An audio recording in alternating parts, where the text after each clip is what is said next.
வித்யாதனா. Good evening sir. Good evening sir.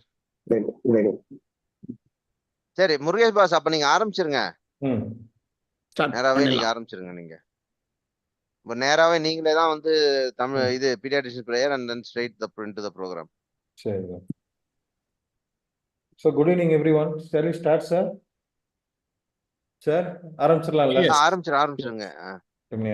Okay sir. Good evening everyone. Selvan sir வந்துட்டாரா? வந்துருவார். நான் கூப்பிட்டுறேன். வரட்டுமா சார்? நீங்க ஸ்டார்ட் பண்ணுங்க. நான் சொல்லிடுறேன். சரி sir. Okay sir. So good evening everyone. Welcome you all to this month's October month chat with specialists. The focus of this month will be infectious diseases, which will be done by Dr. Dhanlakshmi and Dr. Vidya Krishna from Chennai. So first we'll start with the pediatrician's prayer. Grant us the holistic healing, quality of holistic healing. May we humbly realize how privileged we are in being bestowed with the ability to alleviate suffering. May we be emissaries of health, learning, charity, love, and peace to all children and their families, irrespective of status and creed. Give us the wisdom, understanding to change the things we can, retain the good and accept within reason the things we cannot change. Grant us your blessings, grace, and mercy in all situations, and all times. All right, boss. Wow. All people.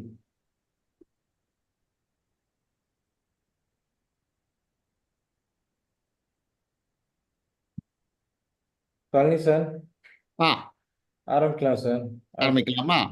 Yes sir. ஒரே நிமிஷம்.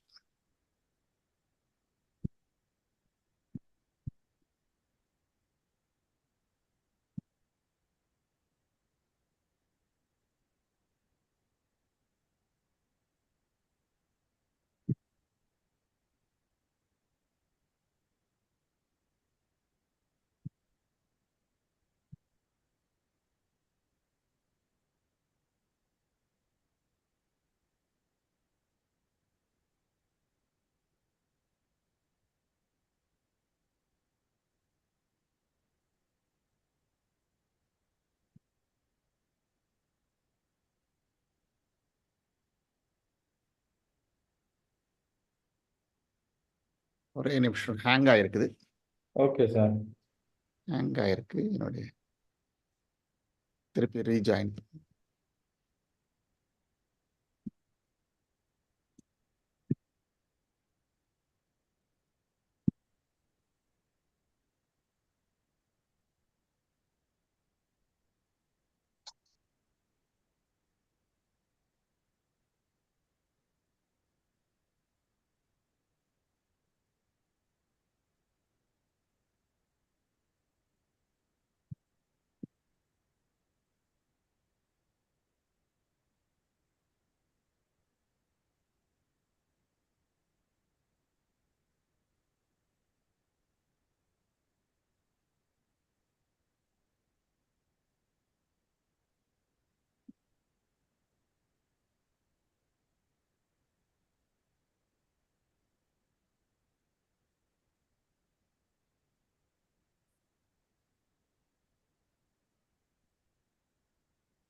Dear everyone, I am sorry for the technical glitch.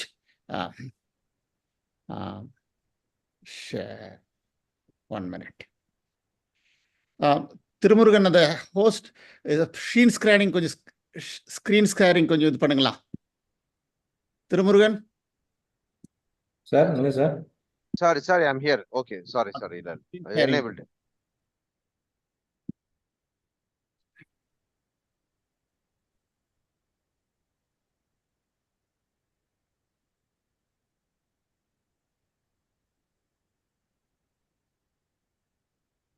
பண்ணியாச்சுங்க. பண்ணியாச்சா? சரி, right. பண்ணியாச்சு, அப்பயே பண்ணியாச்சு.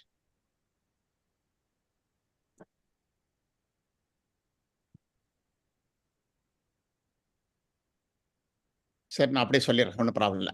Sir, good evening, everyone. First of all, I thank the IAPTNSC President Dr. Bala Shankar, as well as the Dynamic Secretary Dr. Tirumurugan and Academic Coordinator Murugesh Lakshmanan for actually accepting and mainly asking us to conduct this chat with specialist at the end of every month, and particularly last Sunday. And this month we planned that is a chat with the ID specialist. Why? Because this is a monsoon season, and now we are faced with most of the tropical fevers and monsoon fevers. This is the time. Definitely you need an ID, definitely ID consult, chatting with the learning from the ID specialist, some relevant things which will be helpful for this season. So that is the reason we have planned for the chat with the ID specialist this Sunday. And today we have with us wonderful young Turks, particularly ID specialist, Dr. Vidya Krishna and Dr. Dhanalakshmi. Dr. Vidya Krishna is a young ID specialist from Apollo Children's Hospital. She has finished her MD MRCP, as well as she has been trained in GOSH, Great Ormond Street Hospital, UK, and she is doing a wonderful job in the field of the pediatric ID.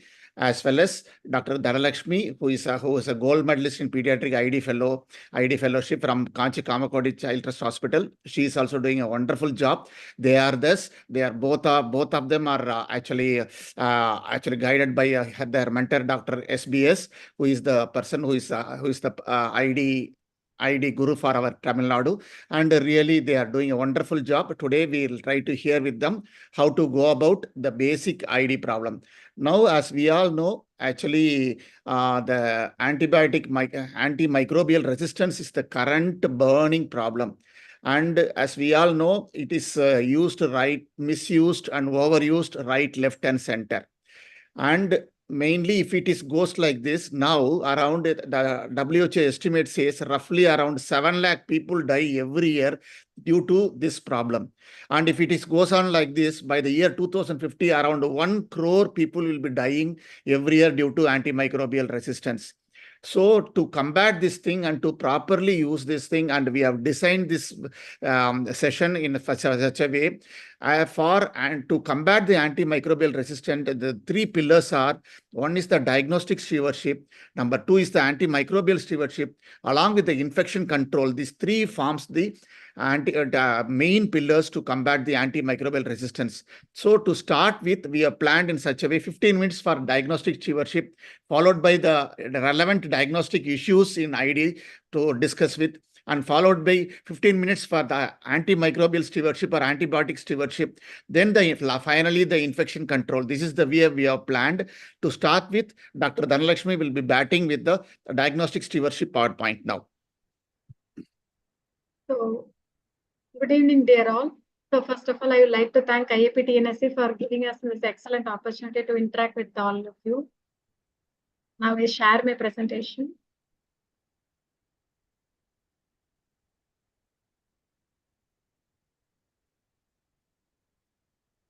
Sir, is it visible, sir? Not yet.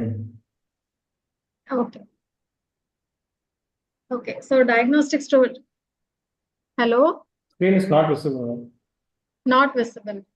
No. Okay. Sorry.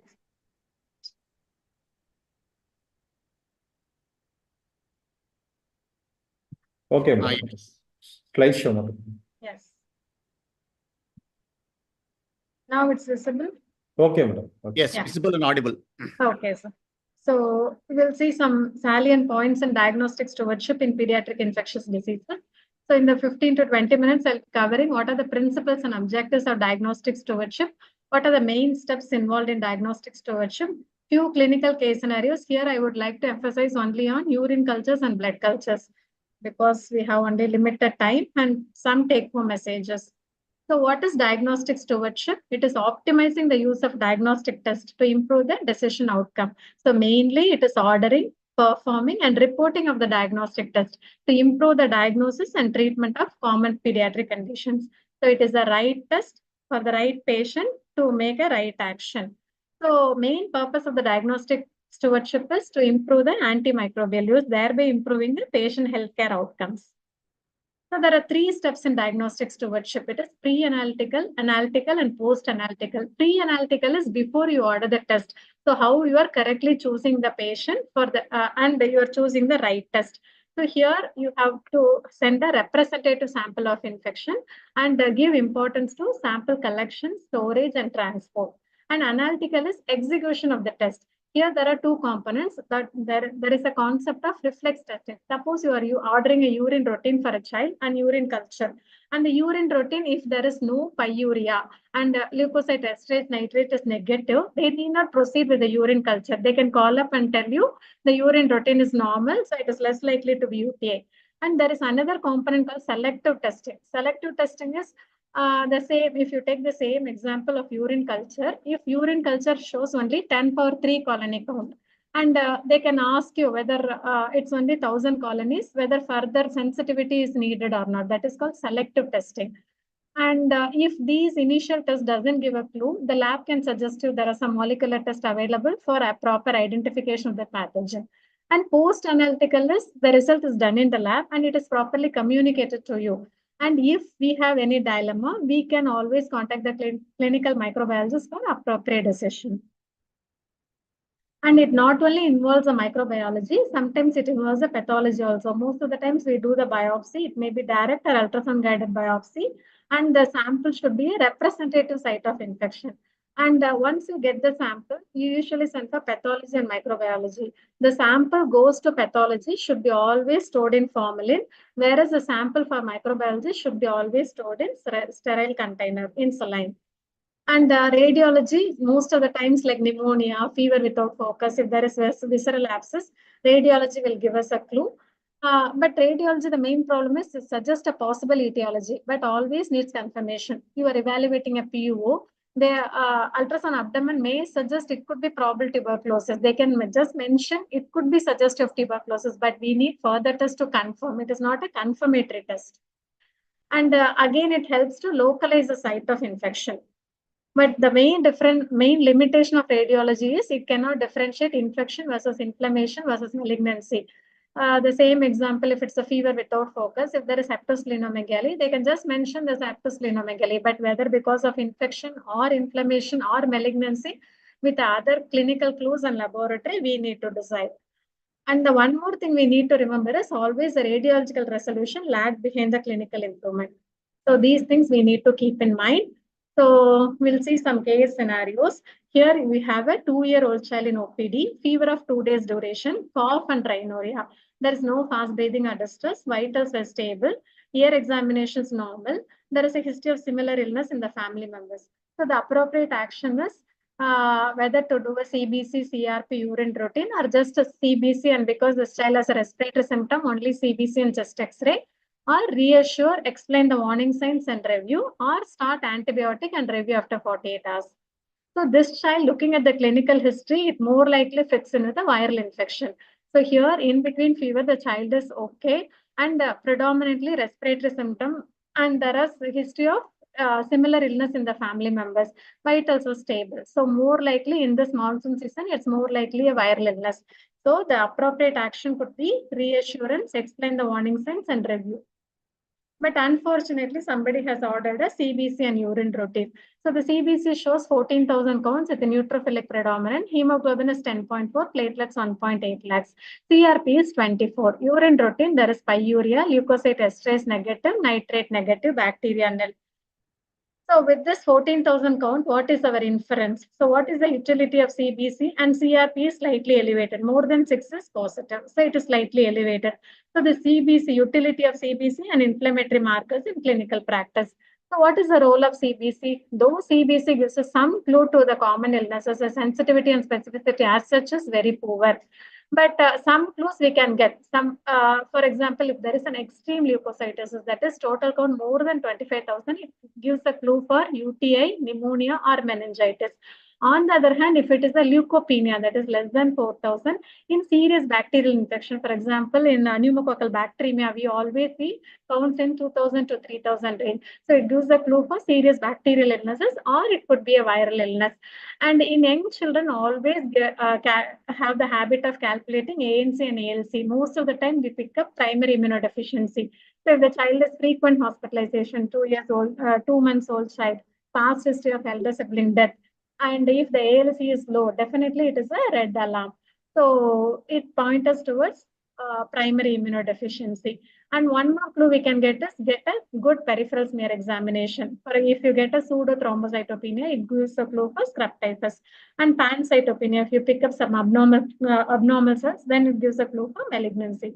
So these are the common clues. Otherwise, 14,000, 16,000, if the child is well looking, the sensitivity and specificity is not that great. So how to use the CRP? Again, single CRP value is neither sensitive nor specific. However, a very high CRP does suggest a bacterial infection. So the very high CRP, nobody is able to define. But generally, we take, if it is more than 6 is significant, more than 96, it may be a clue for serious bacterial infection. But rather than a single value, serial CRP is useful in follow-up of focal infections, wound infections following surgery, infective endocarditis, where you cannot follow up clinically. And again, the serial CRP levels, which increases or fail to decrease after 48 hours of effective therapy. It suggests a treatment failure or complication, or it could be a non-infectious cause. The typical example here is pneumonia. So you start an antibiotic for pneumonia. After 48 hours, if the fever persists, you get a repeat counts in CRP. If the CRP is again going up, then it tells you complications are setting in. So in that way, rather than a single value, serial value definitely gives us a clue. And again, very high CRP gives a clue for undrained abscess or tissue necrosis. So this child CBC CRP is, now we come to a conclusion, it's non-specific, but this child has pyuria. Is it UTI? Whom to test for UTI? So always pyuria should not be equated always to UTI. So when to order urine routine in any acutely ill child? So infants younger than 3 months, always there won't be any focus. So if you encounter any children, always better to do a urine routine culture, blood culture, CSF based on the clinical scenario. The 3 to 24 months is a critical period. So if you encounter children in this age group, if they are with fever, so if you have an alternative focus established, then the chance of this being UTI is less likely. The same child, this child has a respiratory focus. The chance of this being UTI is very less likely. So if you are not able to localize the focus of infection, or if there is a past history of UTI, or if there is an underlying structural anomaly, then the chance of UTI is more likely. Then only you need to order a urine routine. Simply ordering urine routine for every child, it causes more confusion rather than appropriately guiding us in clinical management. If there is no fever, if the children has dysuria or passing cloudy urine, if there are multiple risk factors, then we can do a urine routine and see if there are evidence of UTI. And more than 24 months and the child is verbal, if the male children, if they are circumcised, then the chance of UTI is less likely. So when there are multiple risk factors, you do a urine routine. And the UTI is more common in girl children and male children who are uncircumcised. So if any one of the clinical features suggest your UTI, then we can order for a urine routine. So these are the indications for urine routine. And what about the sensitivity and specificity of various tests used in UTI? So always along with urine routine, urine density has to be ordered. So leukocyte esterase and nitrate. Leukocyte esterase has a good sensitivity. It has a sensitivity of 83%. And nitrate has a good specificity. It has a specificity of 98%, but the sensitivity is very poor. What does it mean? If the test is good, highly specific, and it comes as positive, it helps in ruling in the disease. So nitrate positivity more in favor of this being an UTI. So leukocyte esterase sensitivity is good, nitrate specificity is good, and microscopy again around all the tests approximately carry the sensitivity of around 80%. But look at the combination of tests. If you LE positive, nitrate positive, microscopy positive, then the overall sensitivity goes up to the tune of 99.8%. This child has LE nitrate negative. So the chance of UTI is less likely.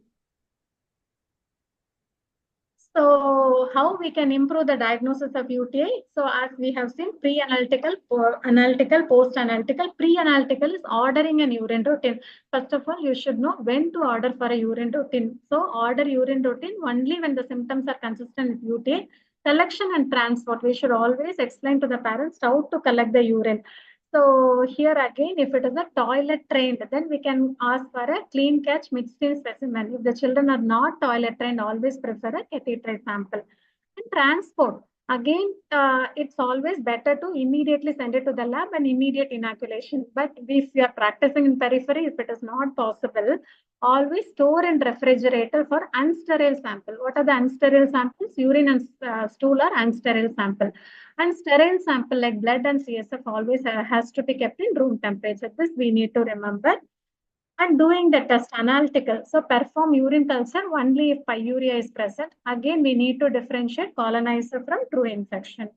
And post-analytical, after you get the results, selective reporting, I told you, if the urine culture shows only 10^3 colony count, then we may not proceed with the susceptibility pattern because it's less likely to be UTI. And if you have multiple organisms, it indicates more likely a contamination error. It's more likely a contamination. It's not properly collected sample. So we need to get a repeat urine culture if the clinical symptoms are suggestive of UTI. So this I already told you, if the delay is anticipated, refrigerate the sample from contaminated site, urine and stool. Do not refrigerate from the sterile site, CSF, blood and body fluids. So what is the difference between contamination and colonization? Contamination is it's the organism in the skin. It can be from the skin of the patient or the clinician, or it could be from the unsterile instrument used during the collection or incubation.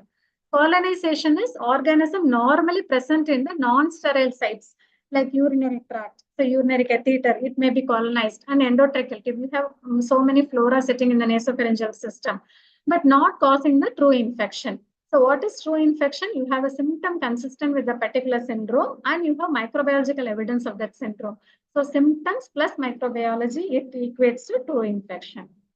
And I have given few urine culture report. This urine culture report shows mixed growth of 3 organisms. So this is a contamination. So we need not proceed with the organism ID and sensitivity. So what are the common errors we see in the management of UTI? So first is not giving importance to proper collection and transport of urine. Second is repeating urine culture routinely at the end of treatment. So you start treatment for UTI, child is improving. We need not repeat urine culture at the end of treatment. So again, it creates more confusion rather than guiding us in proper management. And the other common mistake is ordering urine culture for cloudy urine in catheterized patients with no other symptoms. And routine urine culture during follow-up. The child may be recently operated for PUV. Child will be just coming for follow-up. There will be no symptoms, but ordering a urine culture during routine follow-up creates more confusion. And in older children, always consider bowel bladder dysfunction, especially when they present with lower urinary symptoms. So next we move on to blood culture. 1 year, 6 months old child, fever of 5 days duration, loose stools, vomiting for 4 days, no other focus. On examination, moderate hepatomegaly, other systems are normal. So blood counts done on day 5 of illness, leukopenia, total count is 2,800, hemoglobin PCV okay, platelets 1.5 lakhs, mild transaminitis. Here, 5th day fever, somebody has ordered a dengue serology also. Dengue NS1 was negative, IgM was positive. But fever spikes persistent, high-grade fever spikes, 103 to 104. So blood culture was ordered. So how to proceed? So how to take proper blood culture? So blood culture is the most important step in the diagnosis of sepsis and enteric fever. It should be ideally drawn before antibiotic. And we have to clean the skin with alcoholic chlorhexidine or povidone iodine. After cleaning, give adequate contact time. And volume is the single most important determinant of optimal results. So this is a table for appropriate volume. So less than 1 kg, it's 2 ml. 1.1 to 2 kg, it is 2 ml. First set, 2 sets you can draw, 2 plus 2 ml. 2.1 to 12.7 kg, 4 plus 4 ml. More than 12.8 to 36.3, it is 10 plus 10 ml. So older children, 36.3, more than 36.3 kg, you have to draw 20 to 30 ml. So careful skin preparation. So we need not do anaerobic blood culture in pediatrics, only in these scenarios like immunocompromised children, those with head and neck infections, those into intra-abdominal or pelvic infections, or with severe sepsis, you draw in addition to aerobic, anaerobic blood culture also. In general, the contamination rate should be less than 3%. Otherwise, if the contamination rate is more, we'll do further unnecessary test, unnecessary antibiotic exposure, increased length of stay, and increased cost. So some organism, if it is identified, always we know it is a true pathogen. Examples are Staph aureus, Streptococcus pneumonia, Enterobacteria, E. coli, Klebsiella, Pseudomonas aeruginosa, and Candida. So if these are identified, definitely it is a true bacteremia. So some pathogens like some organisms like Corynebacterium, Propionibacterium, if they are isolated, it's always a contaminant. So some organisms like cons, viridin streptococci, enterococci, based on the clinical scenario, we have to interpret whether it is a true infection or colonizer.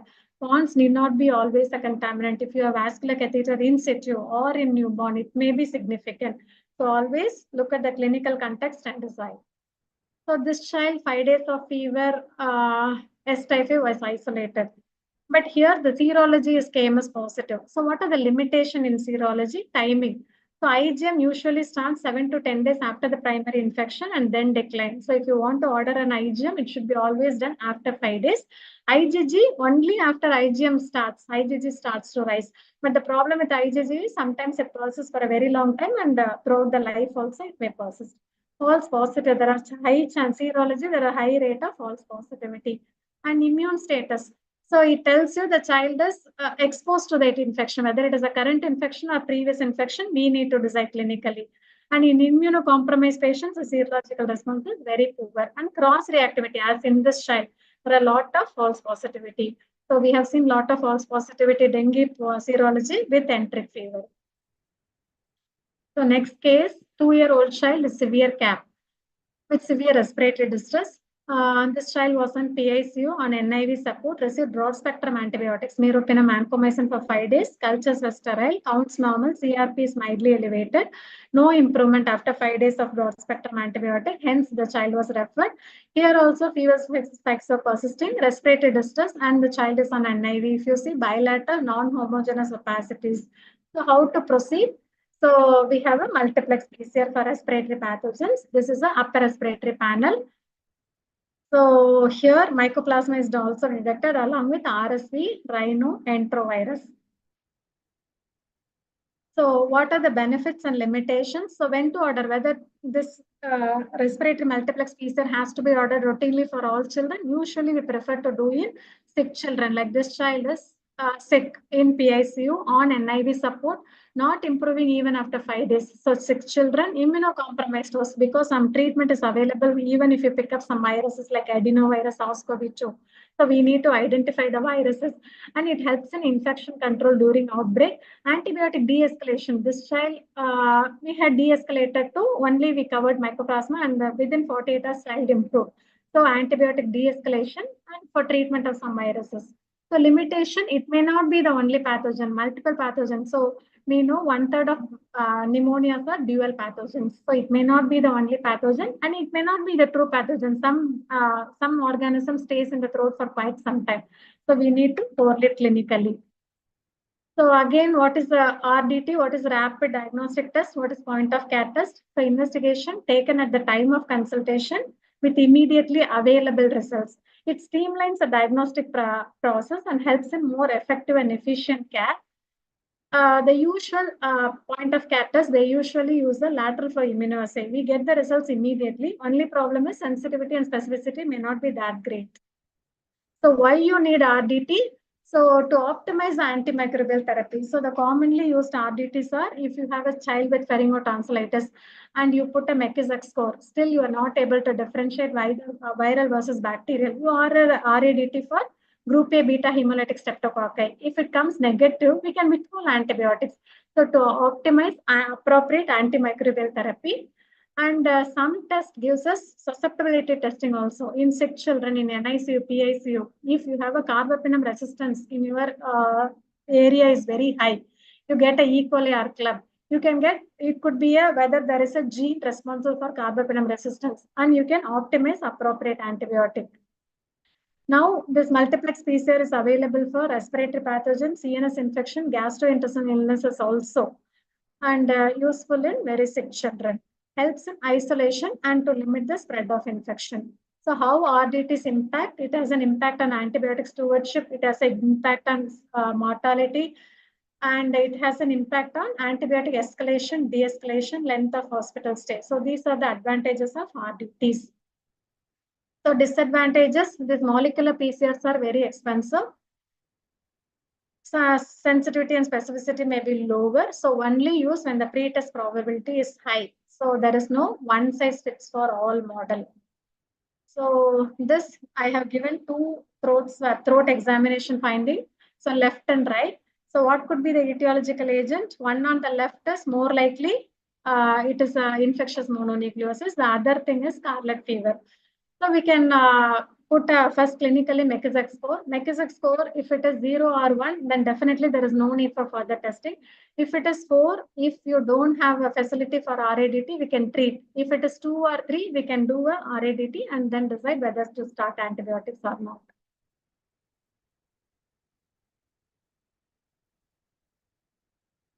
So this, if you order the test, the results will be available within 1 hour.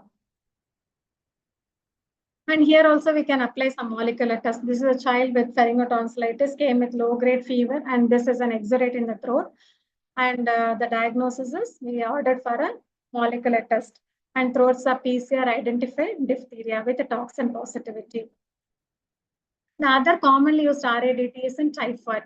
Typhoid, the gold standard is culture, but still sometimes antibody tests are widely available.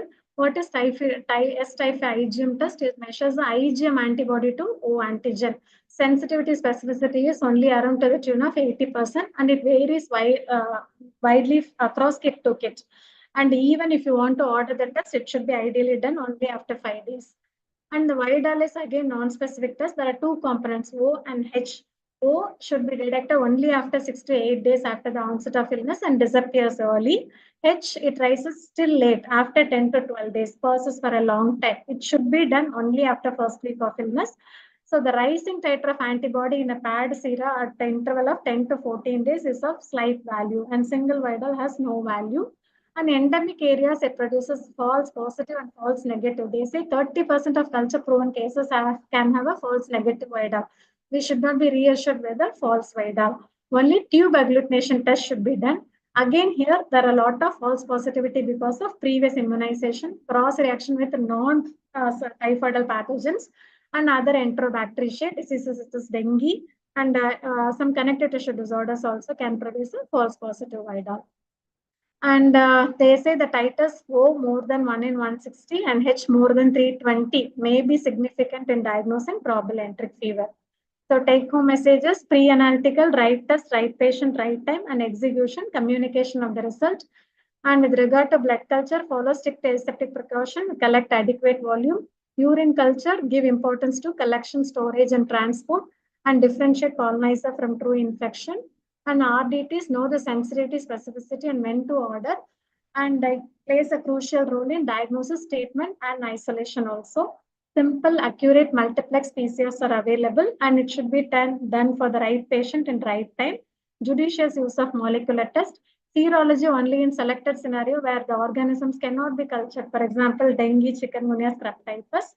And if you follow diagnostic stewardship, it's in proper antimicrobial stewardship and for isolation purposes, infection prevention stewardship also. All the newer diagnostic methods may offer novel and exciting clinical opportunity. None of it can replace an astute clinician anytime.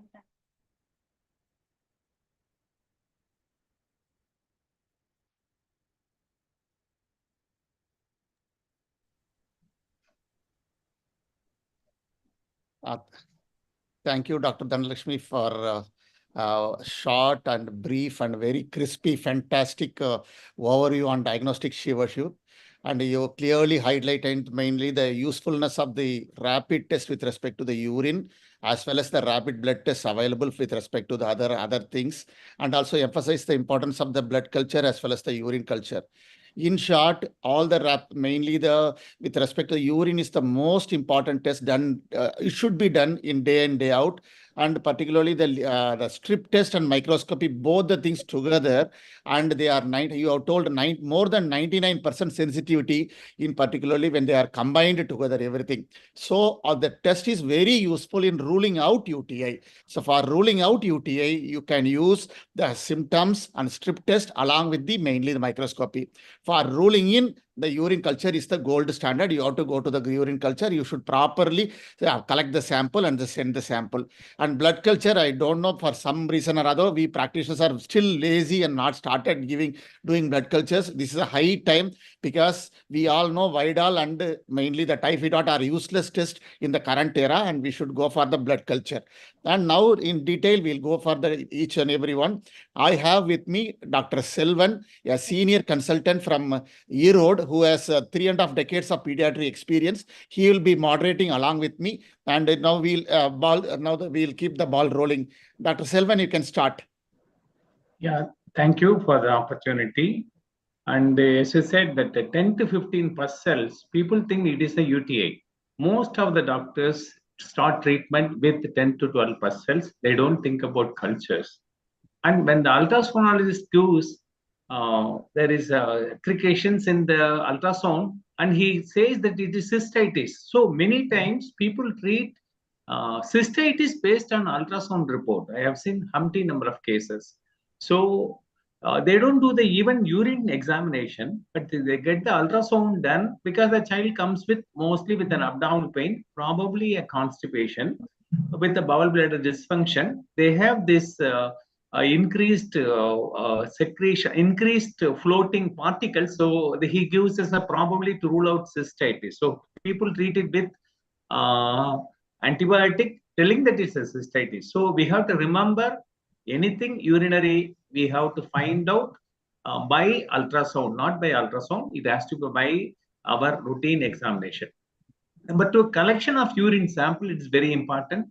We have this quick-V test by which we can use the bladder stimulation and the paravertebral stimulation and get the urine within 5 minutes. There are reports available, and we are doing it regularly. We get the urine collected within 3 minutes for all patients.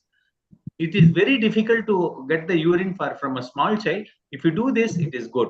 There is no point in using urine collected from a bag or from a diaper or from you get this urine collected in a polythene bag. So all those things we have to avoid, because that will give a false positivity. Then, as you said, this raised CRP in one raised CRP, definitely people take it as an interesting and definite thing for an infection. So people have to remember, one CRP doesn't say that it is an infection, especially bacterial infection. They have to treat it as you said, based on the clinical features. If someone in the family has got a fever, it means definitely viral. We have seen, every one of us have seen children presenting with a CRP of very high, 120, even above 100 during these viral fevers. So we remember that is having a CRP positivity doesn't mean that is a bacterial infection. And cultures, you said that's a very good point. It is almost up to 6 years, you need around up to 2-3 years, you need around 4 ml. Afterwards, around 10 ml. Probably in adolescent, you need around 20 ml. It's a very good point. I learned that.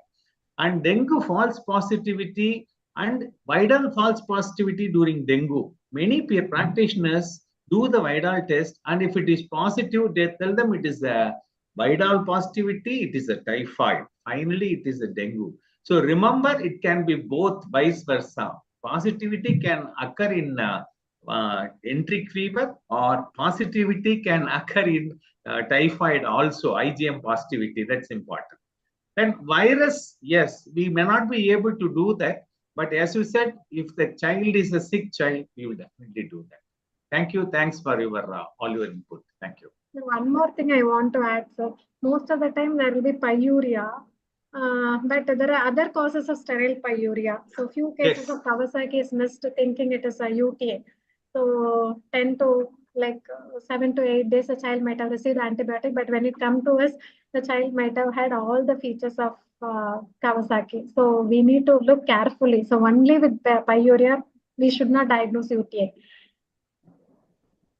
Thank you.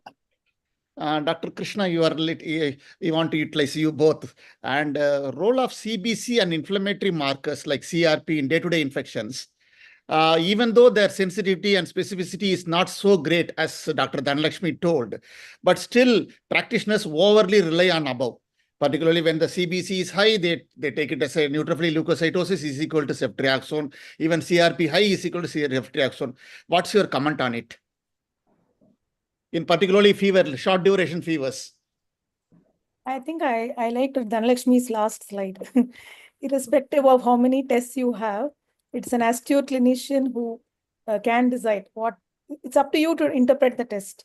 So first 3 days, generally, I think if we can just examine and try to see if we can identify your focus of infection is the most important thing, and then give an appropriate antibiotic based on the clinical syndrome. So the first thing is to arrive at a clinical syndrome. So if we can't identify a focus, if you think it is an undifferentiated fever, which is very common, especially in the viral season where you would have dengue, respiratory viruses, and again.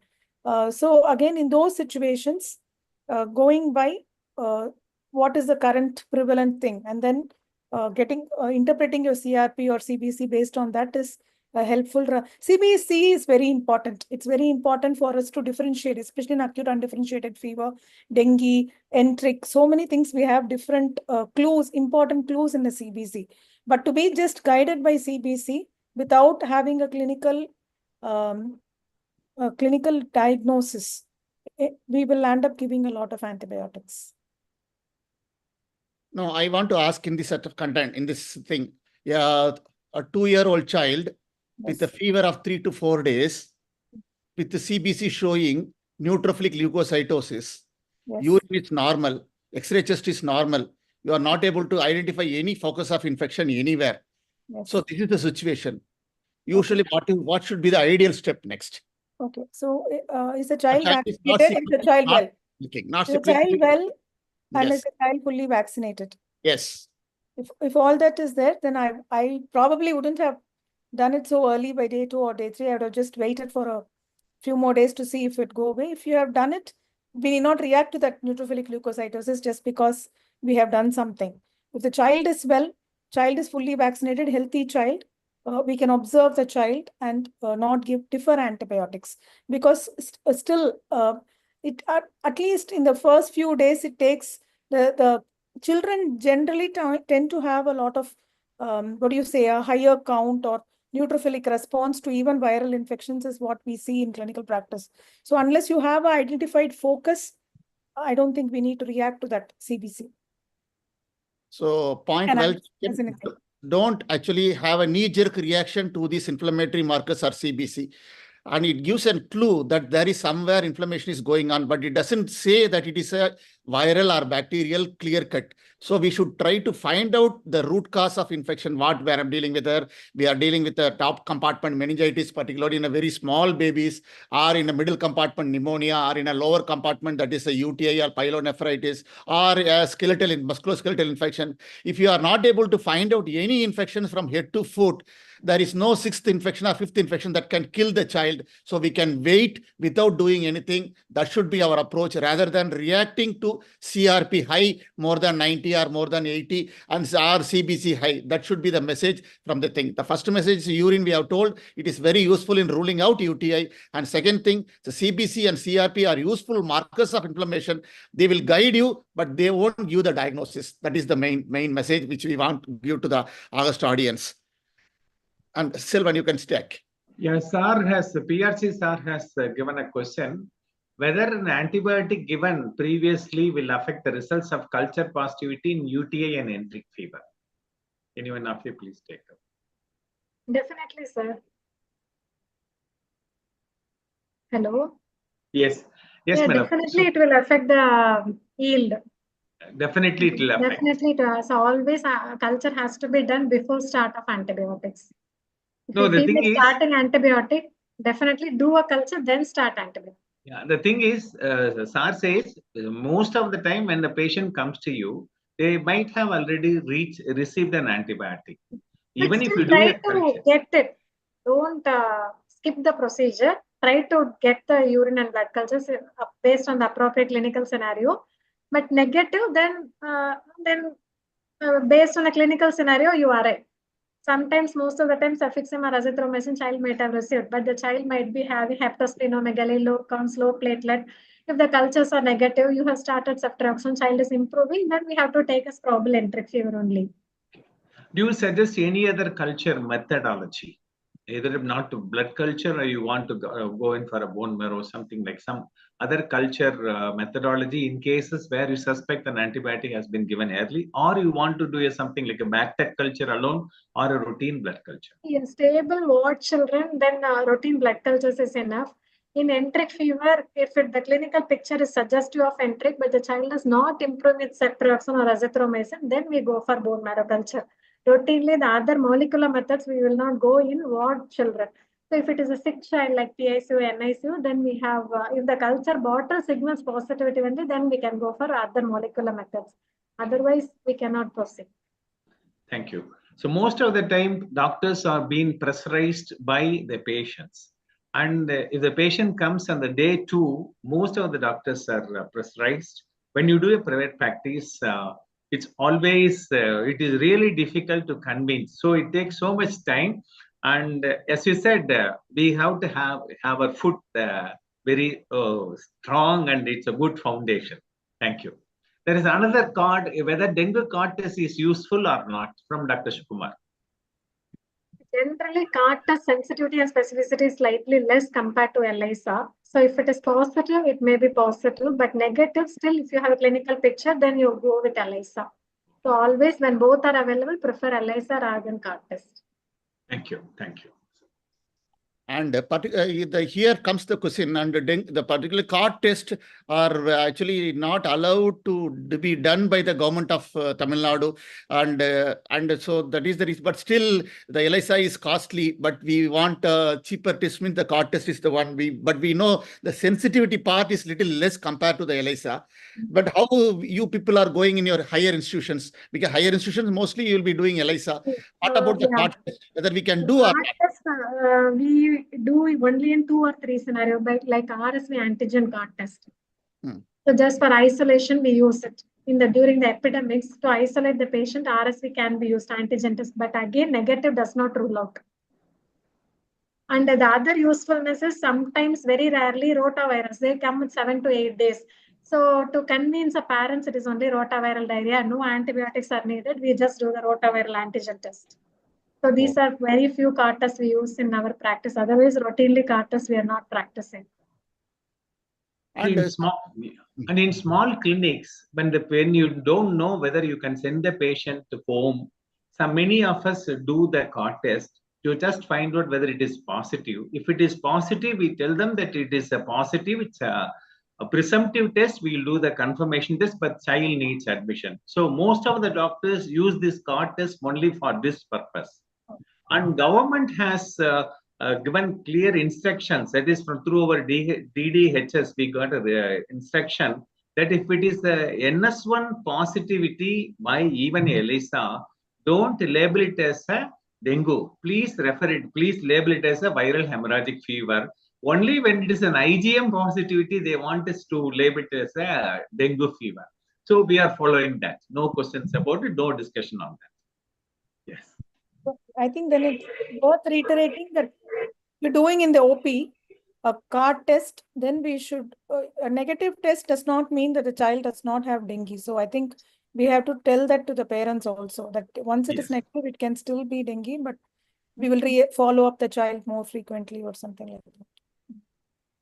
And Dr. Dhanalakshmi, actually, you told about the nitrite test and leukocyte test. Nitrite test is highly specific, we know, but majority of times it comes negative in our, because we regularly do in day out. The most common test done in our OPD is the urine test.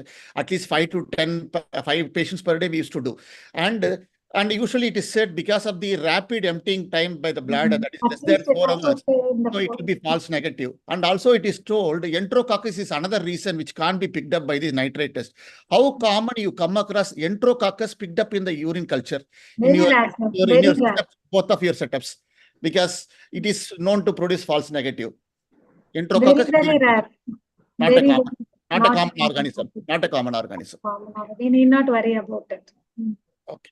So in patients with an underlying urological abnormality or anybody who's been exposed to cephalosporins extensively in the past, usually some of our patients come exposed to cephalosporins. So in those children, we see enterococcus occasionally here and there, but I don't think for a primary care setting that will be applicable. So mostly when they're already exposed or when they have an underlying urological abnormalities, when we worry about enterococcus. Or in hospital, COTI, in a catheter-associated UTI, sometimes we get enterococcus. Dhanalakshmi, useful point of care test you advise for a practitioner for useful in day-to-day infection. What are the point of care tests? Like rapid strep test, number one. I'd like malaria, throat swab, for diagnosing group A beta hemolytic streptococcus is very, very, very useful. And in malaria endemic area, now WHO endorses the use of rapid CAR test. But in Chennai, we are not seeing. Malaria is not there in Tamil Nadu. Okay. Then a practitioner. A few pockets of Tamil Nadu can have a malaria. We have here in Andiur, we have pockets where we have still malaria also. But it is not so common what we used to see 20 years back.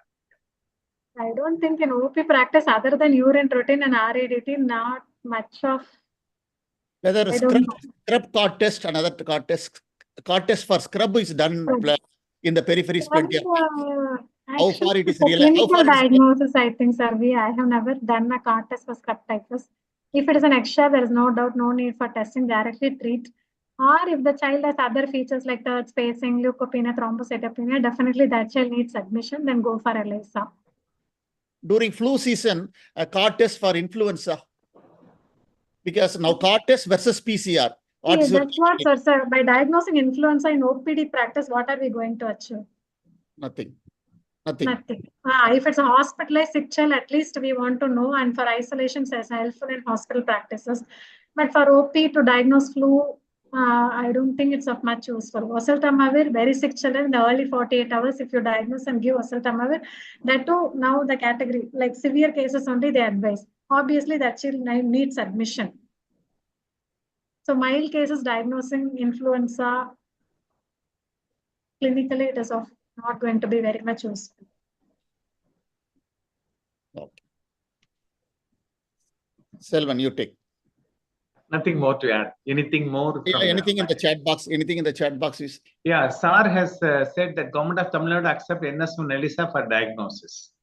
Yes, they accept the diagnosis, but our DDHS has asked us to write it as a viral hemorrhagic fever. So it varies from place to place, probably. Okay. Next. Fever without focus, less than 3 months. It's a very challenging situation for a practitioner. And because neonate, no problem, nobody touches, immediately they advise admission. This is an area that is 1 to 3 months. What's your take on it? How you go about in your practice in the institutions?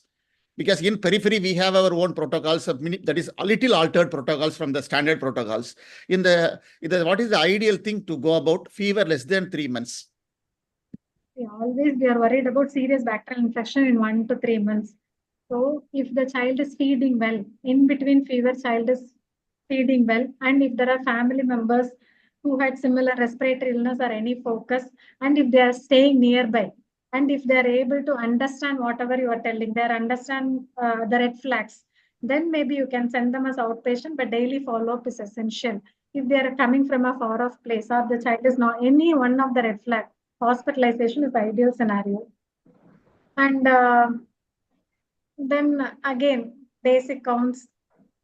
If you start antibiotic, definitely all the cultures, blood, urine, and plus or minus CSF, we have to do, then only start antibiotic.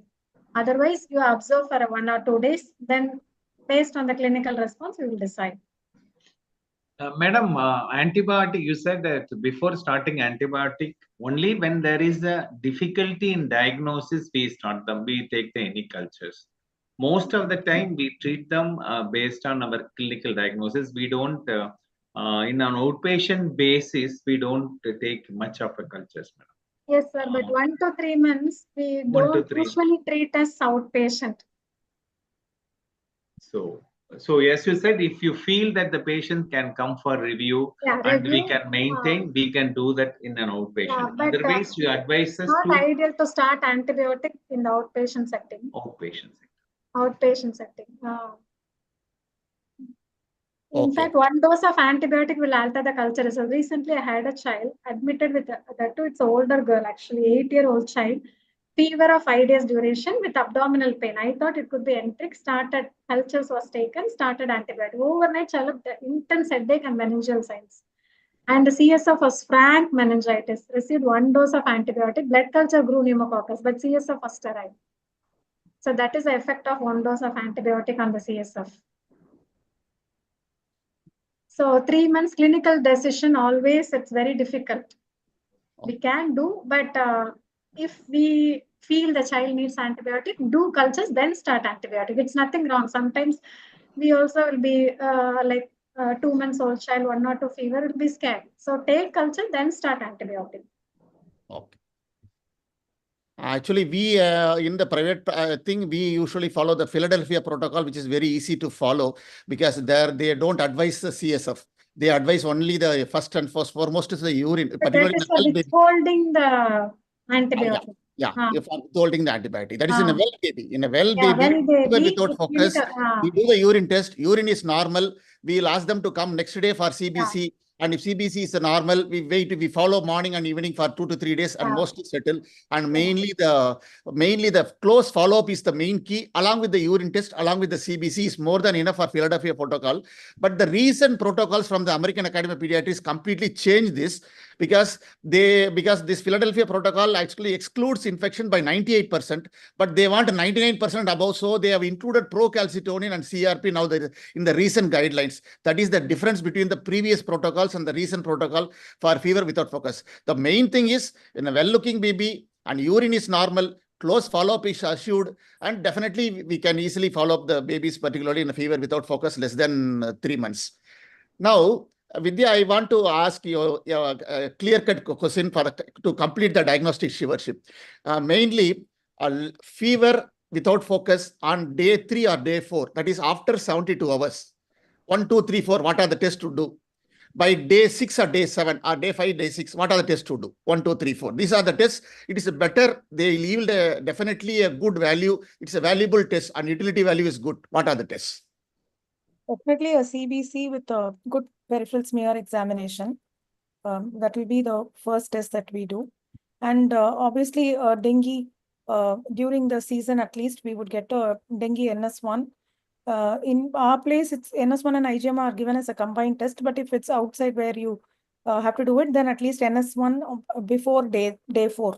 Because on day 4, again, we know that the antigen can drop and the antibody will not come. So before day 4, getting a CBC or smear SPID and a dengue, and a urine routine if the child is pre-verbal and you are not sure of the focus, it's an undifferentiated fever.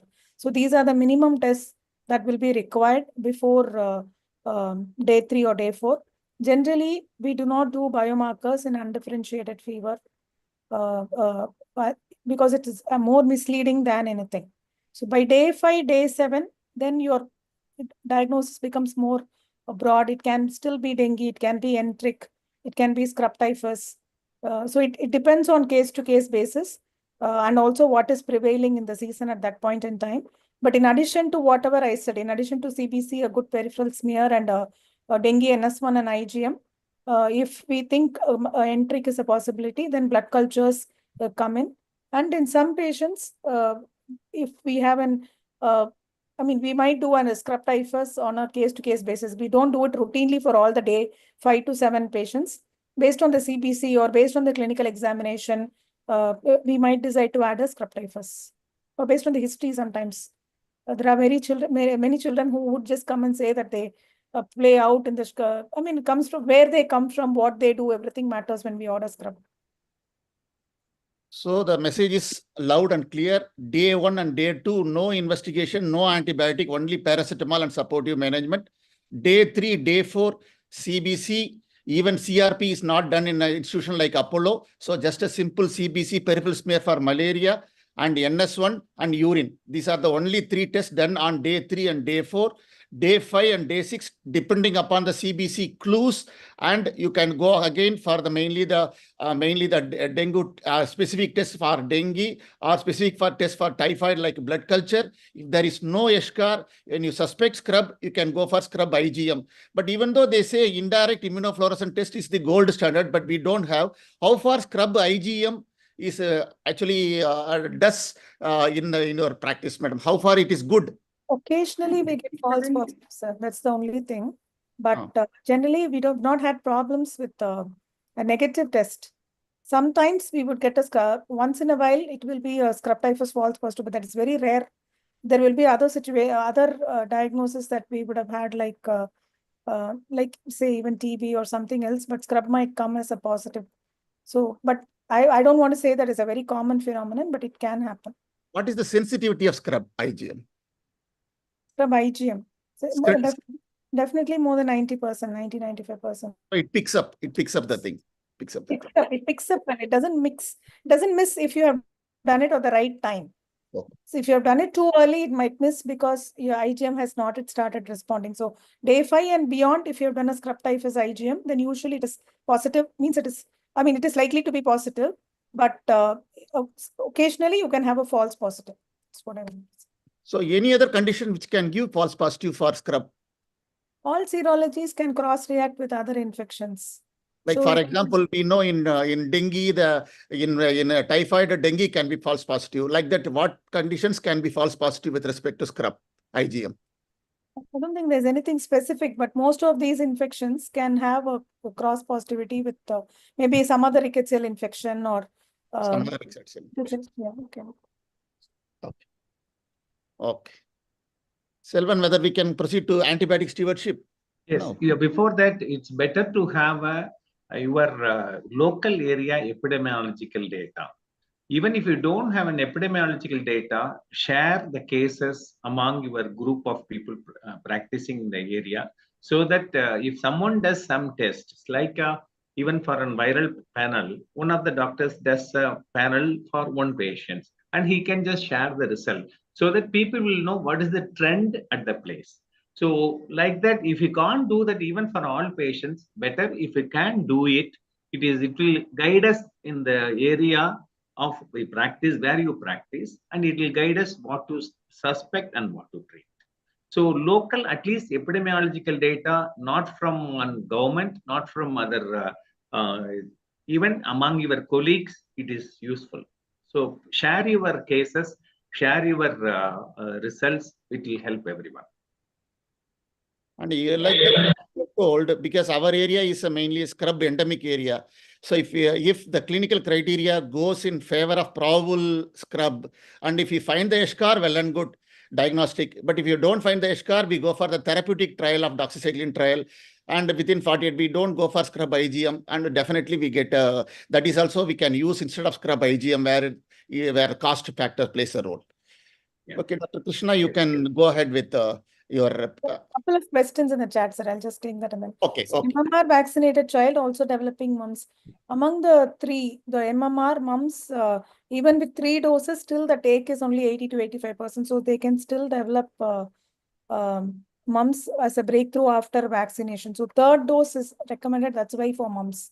For measles and rubella, usually they are very quick. Rubella, even with single dose, the immunity is high. Measles with 2 doses, the immunity is high. What is the current respiratory viral panel? It's mostly flu and RSV. I think RSV is slowly coming down, but it's mostly flu and RSV right now. I don't know about RGA score. Madam, if you know, you can take that question. What is RGA? Score. I don't know what that is. Let's wait, madam. They will again put it back. Yeah. Okay, I'm going to share my screen. Yeah, Dr. Jalil wants to ask something. Yes. Sir, you unmute, sir. Shortly, this is regarding MMR. Yes. We should insist on 3 doses now, and there is in a campaign mode also 1 more MMR dose is recommended. That is the latest guideline. And usually we don't do the serology. Only those who are going abroad like Canada, US, they come for the serology. In that case, we will ask for it. But there is a campaign mode for MMR also. Thank you. Okay. So I think with that, I'll start my talk on antimicrobial stewardship.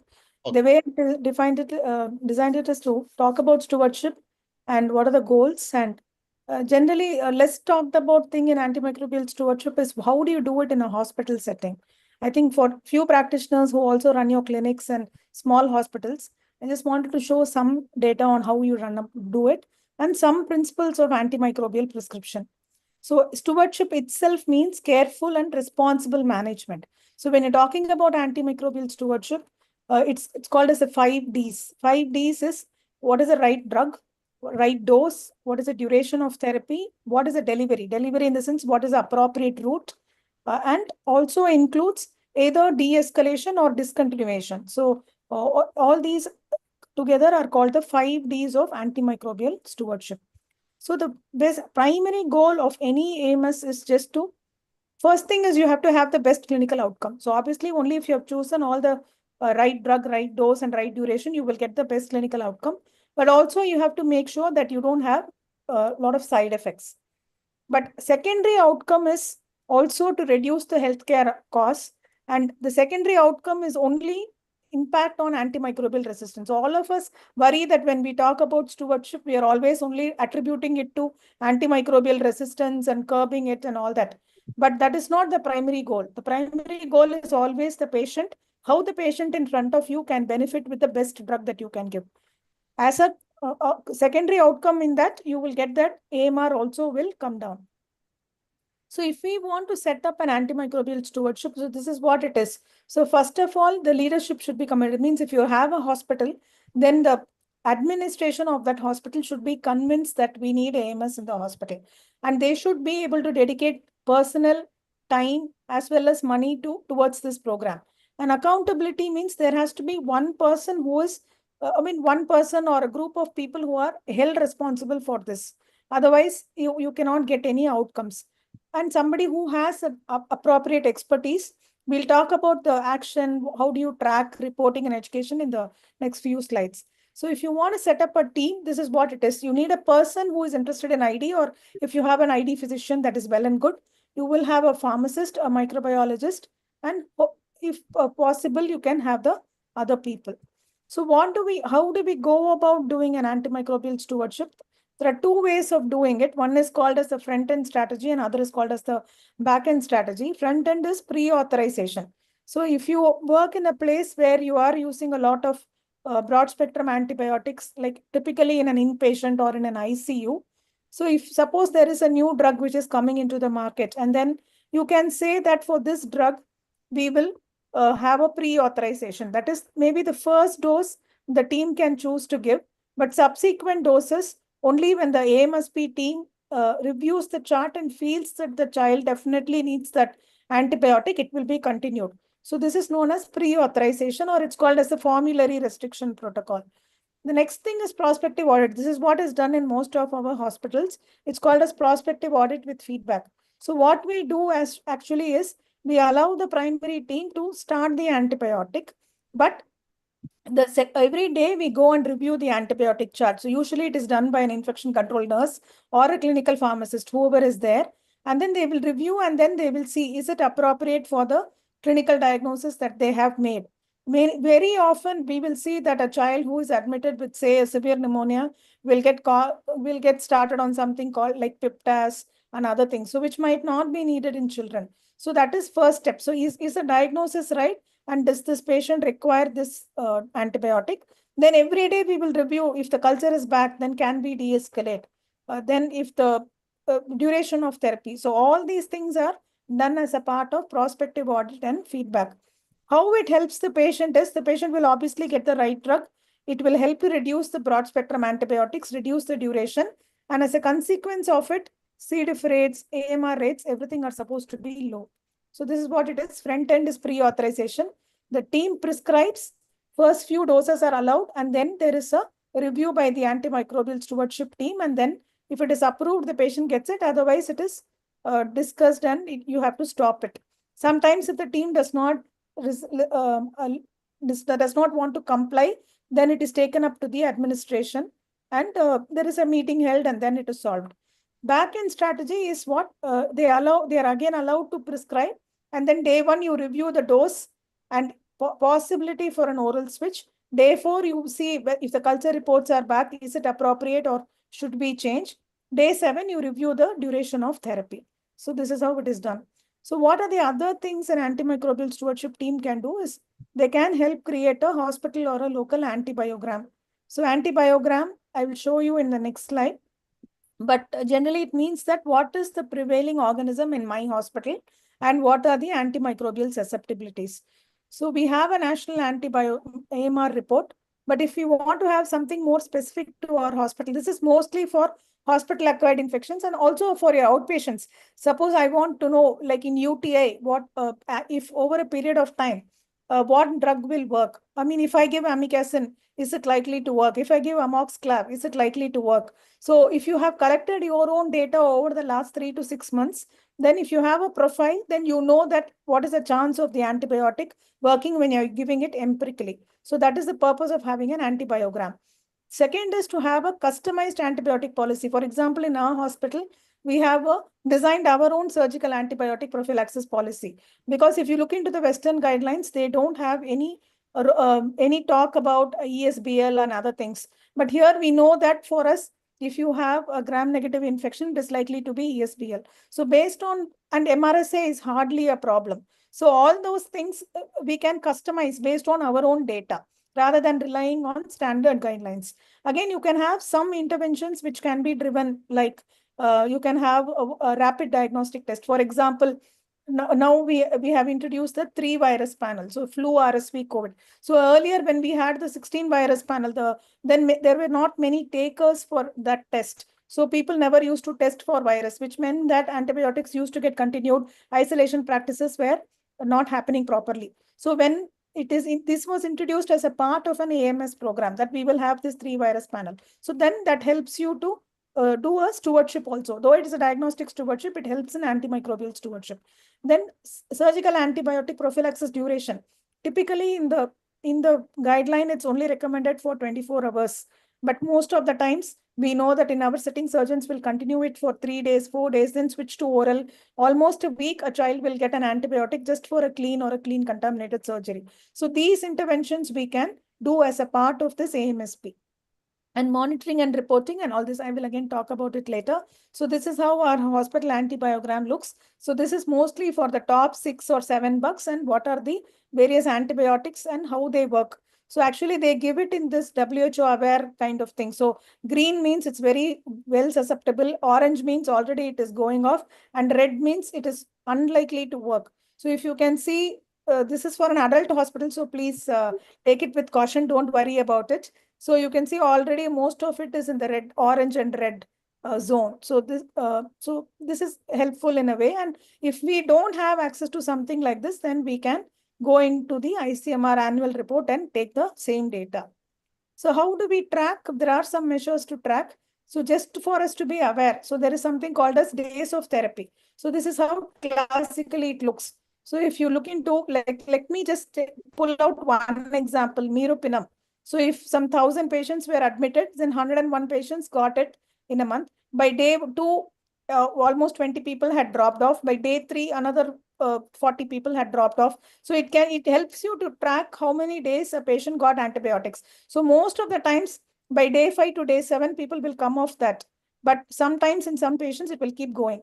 So this is again a measure you can have a visual look, but it also helps you to compare it across months over a period of time to see what is happening.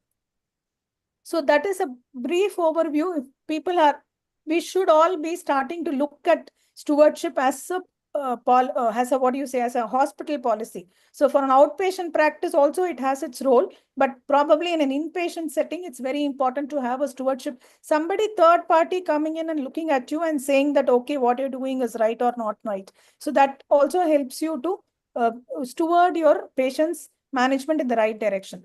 So next I'll move on to some modern principles in antibiotic prescription. So first thing is, all of us are always in a rush to start antibiotics, be it in an OP or an IP or an ICU. So this is from a sepsis guideline. So I just wanted to reiterate that always we have time to start antibiotics unless your patient is in sepsis or where you have to give it within an hour. So what they say is, if there is no shock, and only if your patient is in sepsis, you can still take up to 3 hours to decide what you want to do, whether you should give antibiotic or not give antibiotic. So this is not for outpatient, I'm only talking about inpatient. So it means to say that unless your patient is in shock, we can take some time, we can evaluate, we can get some blood test, relook at the child at some point, and then decide whether we want to start antibiotics. So always the prescription for antibiotic need not come along with the admission slip. So this is again about biomarkers. So we talked a lot about CRP and PCT. So if you look into it, none of the guidelines recommend that procalcitonin should be used upfront to initiate antibiotics. So they have specifically said we suggest against procalcitonin use to start antimicrobials. Again, for community acquired pneumonia, against the thing is not to use the PCT. I mean, PCT we all know is better than CRP. It's more sensitive or specific, as we would say, but the guidelines do not recommend to even use PCT to decide whether you want to start antibiotics. So this is in a nutshell what we mean by stewardship. So initiate, when you initiate, you have to be aware of what are the antibiotics that are likely to work based on the guidelines or whatever I said, the antibiogram. And you want to look into the patient, like whether the patient is a normal host or immunosuppressed host, whether there are any indwelling catheters, allergies, and what are the common pathogens. So first thing is getting the right syndrome, identifying your host, whether he's normal or he's a special host. And then you think what are the likely bugs, and you think what are the likely drugs which are likely to work. Second thing is evaluate. After you have started, that is not the end. Every day you have to evaluate the patient to see whether he is improving or not. You have to look into your blood test to see whether there is any positivity, and then change your antibiotics.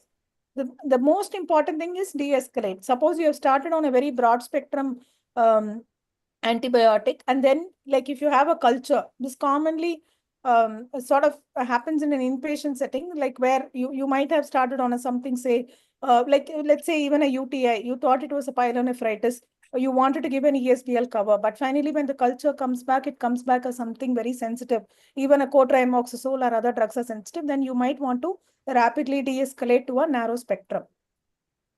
So this again is for all of you, like I think Dhanlakshmi has spoken about this. So remember that if you have a culture from blood, CSF and sterile site, it's always, you can worthwhile look into it, give a lot of credence. But if you have like sending swabs, ear swab, it's very common in OP practice to send ear swab, and sometimes throat swab also. What we are looking for is only a streptococcus, group A beta heliminthical streptococcus, but they might report a Klebsiella and other things. So we should not be misguided by that. It can be a noise. So this is about the access, watch and reserve at WHO. All of us should be aware of this. We cannot run away from this any longer. Access is what we can use a little. I mean, we have to still decide whether the patient really needs the antibiotic. But if we want to give, we should probably stick to access group of antibiotics, at least in the outpatient.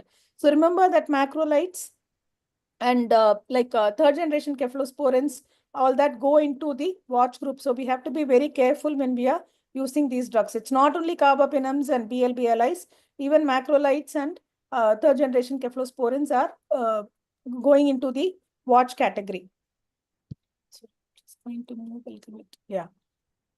Okay. This is another modern principle, switching from IV to oral. So most of the times, as pediatricians, we always think that I have to give minimum 5 days. Even in this day and age, when patients get admitted for enteric fever, if the patient is better in 2 or 3 days, there is a hesitancy to switch, or even for a UTI. for an ear infection, anywhere there is always a hesitancy to switch from IV to oral. So as per the recent data, if your patient is clinically stable, there is no fever, there is a downtrending WBC, patient is able to tolerate orally. That is the single most important thing. Patient is on the way to recovery and able to take orally, no vomiting, diarrhea, please go ahead and convert to oral. Oftentimes the problem, at least in like in severe infections, we have a problem because we don't have good oral drugs. But in common infections like, say, bone and joint infections or even enteric fever, all these situations, we have good oral drugs where you can easily switch. UTI sometimes is a problem, but if you have a good oral agent like cotrimoxazole or fluoroquinolone, you can go ahead and switch as early as 24 to 48 hours. We don't have to give 5 days minimum and all those things. The other one is shorter is better. So these are two principles, early IV to oral switch. The second thing is shorter is better. So if you can go through this table, you can see that for CAP, this is all based on RCT data. 3 to 5 days is as good as 5 to 14 days. Again, I'm just going to say intra-abdominal infection, especially if the source control is done, 4 days is as good as 10 days. For a GNB bacteremia, 7 days is as good as 14 days. And even for a neutropenic fever, they say if you're afebrile for 72 hours, and the patient is stable, you can stop rather than waiting for count to recover. So a lot of data is emerging on all these things. So we have to be updated about all these things and try and use antibiotics for a shorter duration. Again, for stopping antibiotics, can we use biomarkers? So that is where procalcitonin has been approved. So even there, the level of evidence is low. But again, this is not for simple infections or community-acquired infections. I'm talking about hospital-acquired infections, where you can use procalcitonin. You would say like more than 80% drop, or if it falls less than 0.5, or definitely if it's less than 0.25, you can be happy to stop. So don't use this for your community-acquired infections, but use it in your maybe newborn NICO infections, PICO infections. There you can use this guideline. And again, I just wanted to take this opportunity to say that there's such a lot of emerging data on how ID consultation improves outcomes. So I think slowly ID will catch up as a specialty for improving patient outcomes. So key messages from my talk would be to say that antimicrobial use is directly linked to antimicrobial resistance. And when you have an AMS program, the idea is to improve patient outcomes, also reduce costs and AMR. So I showed you one slide on initiation, evaluation, and de-escalation. So that is what you have to do at a bedside or in an outpatient. An early switch from IV to oral, and remember that shorter is always better. So just wanted to end with this quote. We can always keep arguing for our limitations, but when we look only at our limitations, it will only become our life. So we have to, I think programs like this help us to go beyond our limitations by knowledge sharing. Thank you. I'll stop sharing and then we can go for. Yes. Thank you. It was a eye-opening session on both diagnostic as well as antibiotic stewardship, which we should be aware of. As any practitioners, we should be aware of the basics of things to go along with before starting writing the antibiotic. So everything has been dealt with so properly. Now we'll go, we can just 20 minutes left. So we will go for a rapid fire mode, just from head to foot, because everyone wants to know what is the antibiotic to be used, what is the for the particular condition. So we'll start above the diaphragm. Any one of them can start. So can I interfere one thing to yes. Dr. Vidya? Yeah. Dr. Vidya mentioned about, which we have not heard so far, the oral bioavailability. What is the necessity or what is the significance of knowing the oral bioavailability and the drugs what you are depicted in your slide is not at all we are using it. Okay. So again, what I wanted to say was oral bioavailability is very important, especially for some serious infections. No, if you want to look at bone and joint, all those infections, we have to, or even for a UTI, you need some drug which will sort of go into the tissue. Bioavailability is one thing, tissue penetration is other thing. So we have to be aware of all these things when we are treating serious infections. It might not be, as I said, relevant for your common OP, say an enteric fever, or say for your upper respiratory infections and all those things. But when we talk about stewardship, it's more about serious infections and inpatient infections. So that's why I put it up. Okay.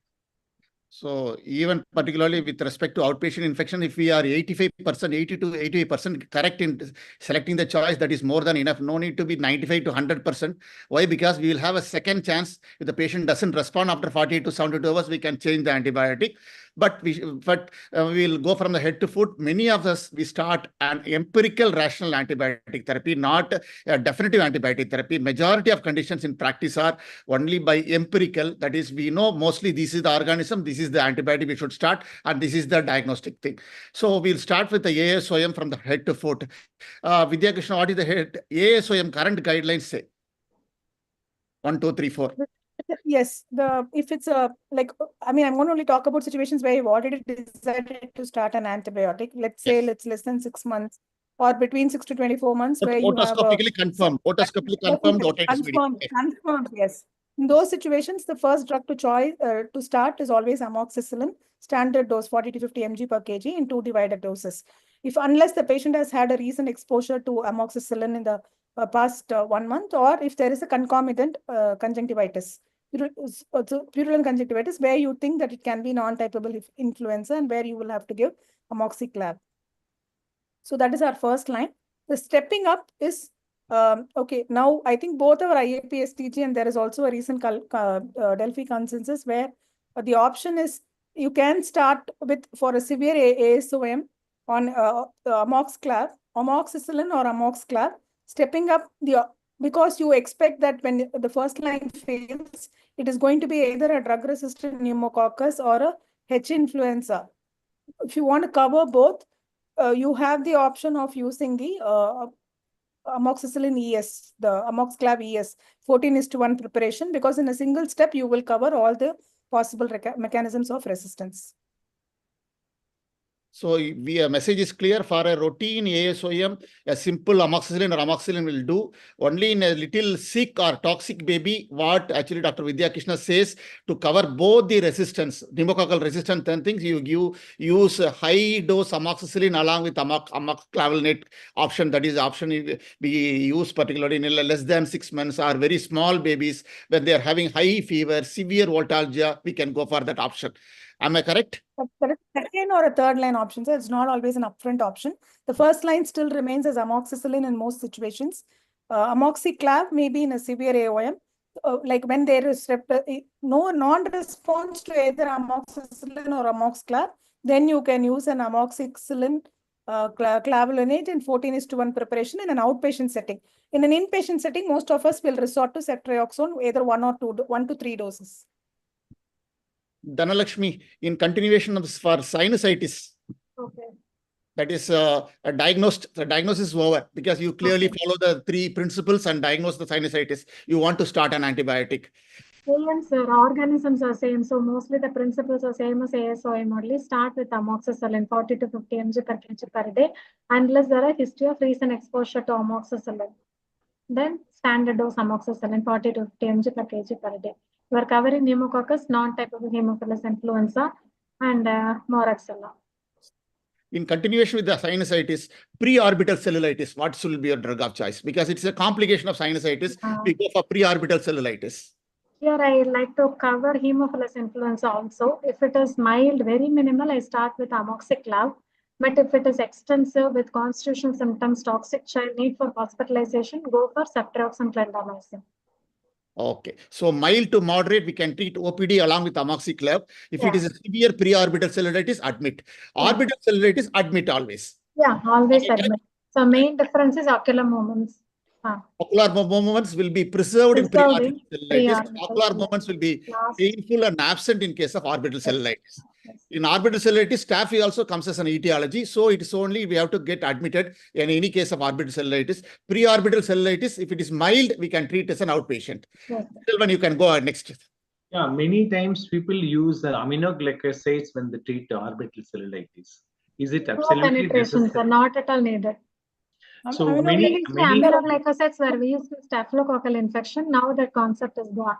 So aminoglycosides are not effective for staphylococcus. So we need not give.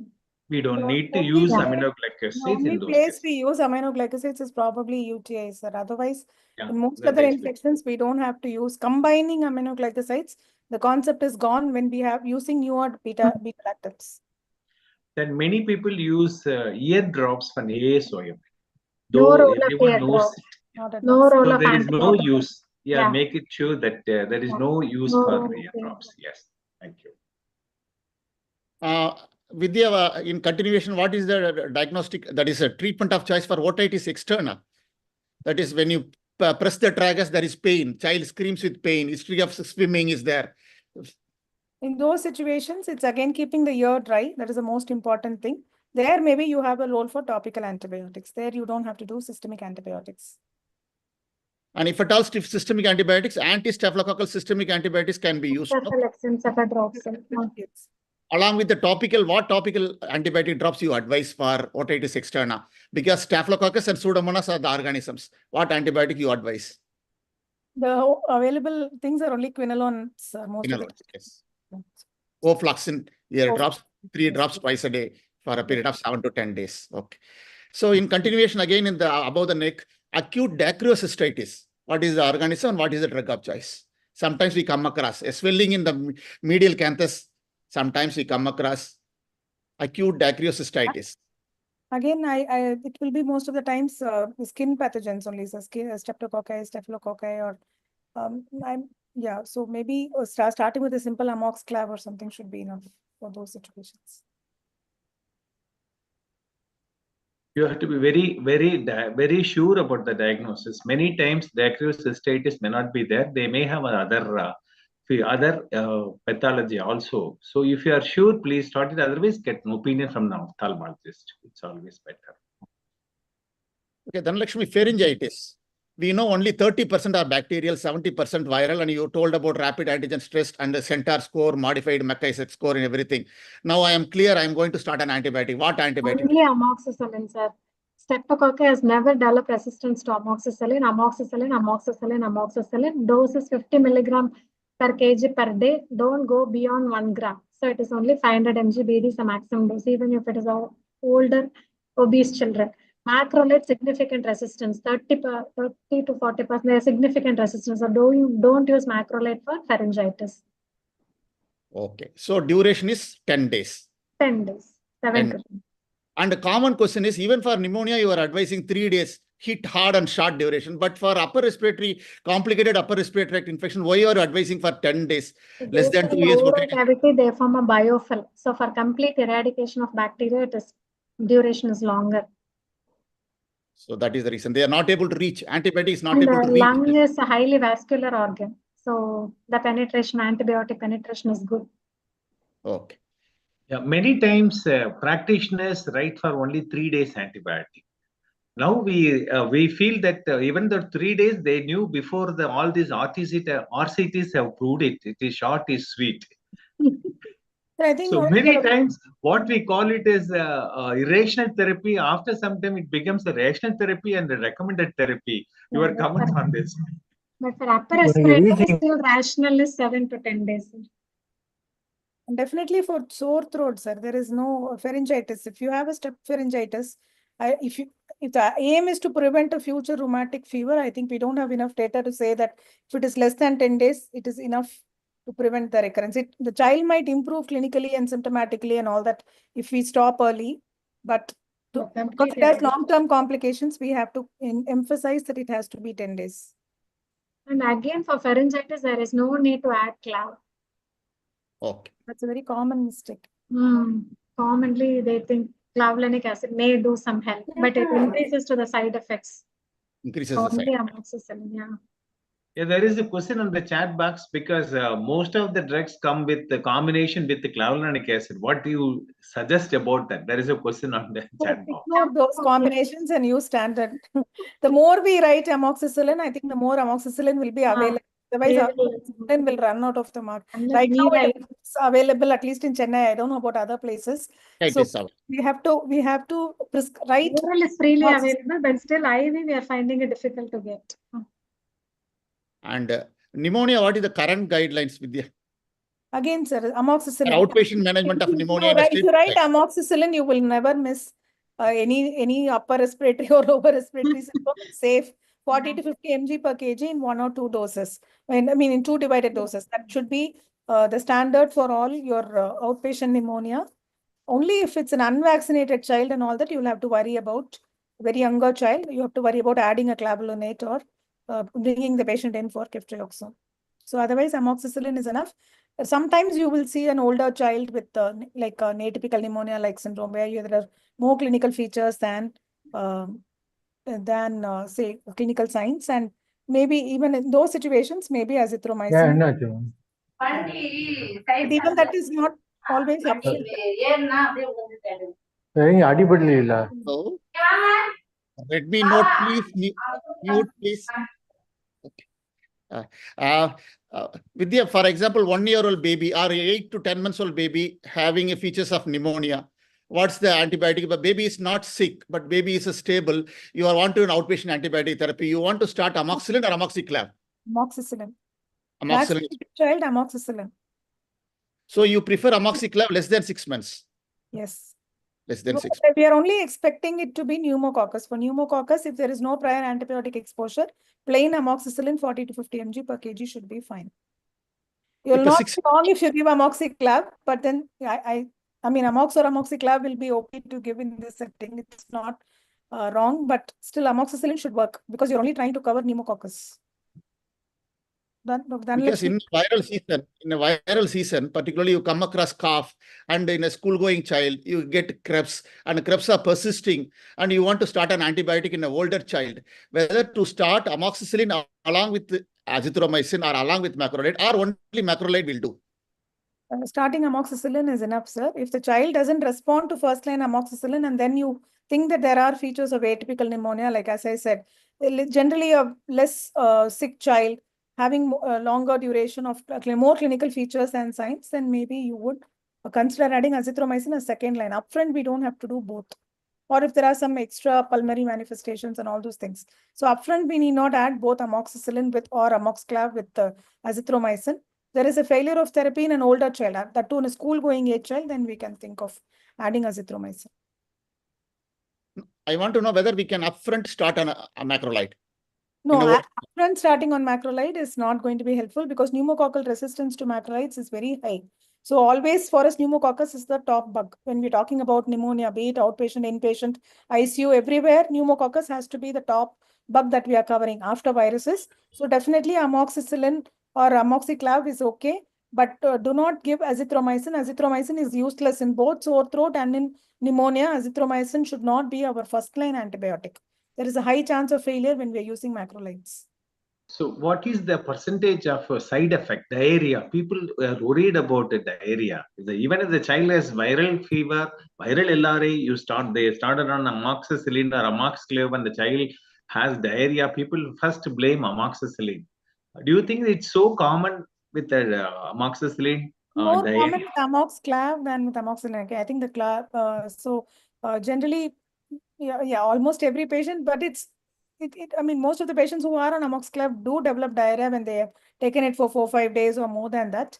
So it is a recognized side effect, but I don't think it's very severe. It's just that it is a recognized side effect. Starting itself, if you tell 1 or 2 times increased frequency, don't worry, they will accept it. Yeah. And give curd. So the now message is very clear. For above the diaphragm, amoxicillin is the drug, gold standard drug, and don't go for clav combination always. You can start with a stable child. Amoxicillin is more than enough for settling all the problems with a complicated cold or a case of simple outpatient pneumonia. 40 mg per kg will do. Only circumstances you have to go for amoxiclav, and rarely you have to go for macrolide. Okay. Next, coming below the diaphragm. Amoxicillin dose alone. For pharyngitis, maximum is 1 gram. Rest of the conditions, it is 40 to 50 milligram per kg per day. I think maximum dose of amoxicillin, you can go up to 4 grams, I think. 4 grams. Okay. So below the diaphragm, enteric fever, outpatient enteric management. Dhanalakshmi, what's whether single antibiotic, dual antibiotic? Now, as of now, dual antibiotic is not needed. Most of the time, I prefer azithromycin, 20 mg per kg per day into divided one dose once a day, and maximum is 1 gram per day. So usually it is fever defervescence. Then you continue it for a week. Totally, as macrolide is for 7 days. Total duration is 7 days. 7 days, but like some guidelines, they say after fever defervescence, you give the antibiotic for 7 days. Because usually defervescence takes 3 to 4 3 to days. 4 days. Yeah, yes, sir. So Yes, sir. then the macrolide will go for 10 days. Yeah. No? Yes, sir. Yes, sir. Okay. The other alternative? Cefixime. Again, the dose is 20 milligram per kg per day in 2 divided doses, and we can go up to 1.2 grams. 1.2. Previously, we were giving only 400 grams, but the current guidelines they mentioned go up to 1.2 grams. 1.2 grams. Okay. Outpatient management of scrub. Scrub typhus, actually azithromycin may cover, but generally we prefer doxycycline, 4.4 to 6 milligram per kg per day. Okay. How long? 7 days. 7 days.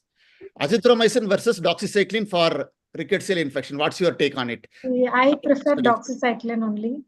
Sometimes azithromycin may take a little longer defervescence.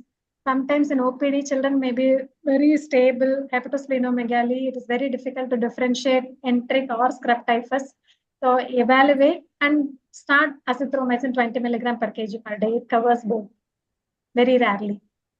When you are not sure about whether you're dealing with typhoid or typhus, you can go for azithromycin. Yes. Vidya, what is the management, outpatient management of community-acquired UTI? Community-acquired UTI, again, the emphasis is first we have to get a good urine culture. Without getting a urine culture, we cannot treat any UTI, be it cystitis or upper UTI. So the options that we have are becoming more and more limited. I know the guidelines recommend about third generation cephalosporins, but at least in our practice, we hardly see them responding. So most of the times, some drugs which will respond are amoxicillin, clavulanate, maybe cotrimoxazole 60 to 70% of the times. These are the only 2 drugs that we see are useful. Most of the times, our patients, if they are febrile, they have to come in or they have to take outpatient IV antibiotics. So amoxiclav, what is the ratio you prefer for particularly normal standard amoxiclav? Because that should be always taken into consideration. That 14:1 combination of amoxiclav is only for respiratory problems, not for other problems, not for skin and soft tissue or UTI. You should have the standard combination. For pneumonia also. Not for pneumonia also. Okay. Only in AOM and AOM and maybe yeah. AOM and sinusitis only, not for pneumonia. Not for pneumonia, sir. So otherwise, it's a standard combination of 4:1. 4:1. So first line, you suggest mainly amoxiclav or cotrimoxazole. For example, you come across what works in our setting, sir. Setting. Might be different. For you to have a local antibiogram. Yeah, because for us, current national guidelines also they say 70 to 80% of ESBL are E. coli. So I think we need to revise our guidelines. Selvan, what is your response for UTI in your setup? Unmute.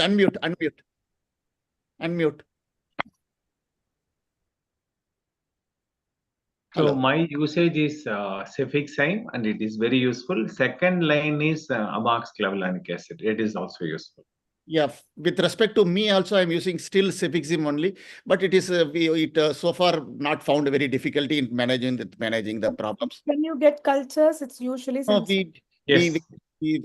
we usually don't find much problem with respect to the thing. Community-acquired UTI, only when they have associated underlying problems, they mostly don't respond. When they don't respond, we think mostly we are ESBL. Outpatient management of ESBL UTI, what's your take on it? The patient is not responding, and it comes to the ESBL UTI.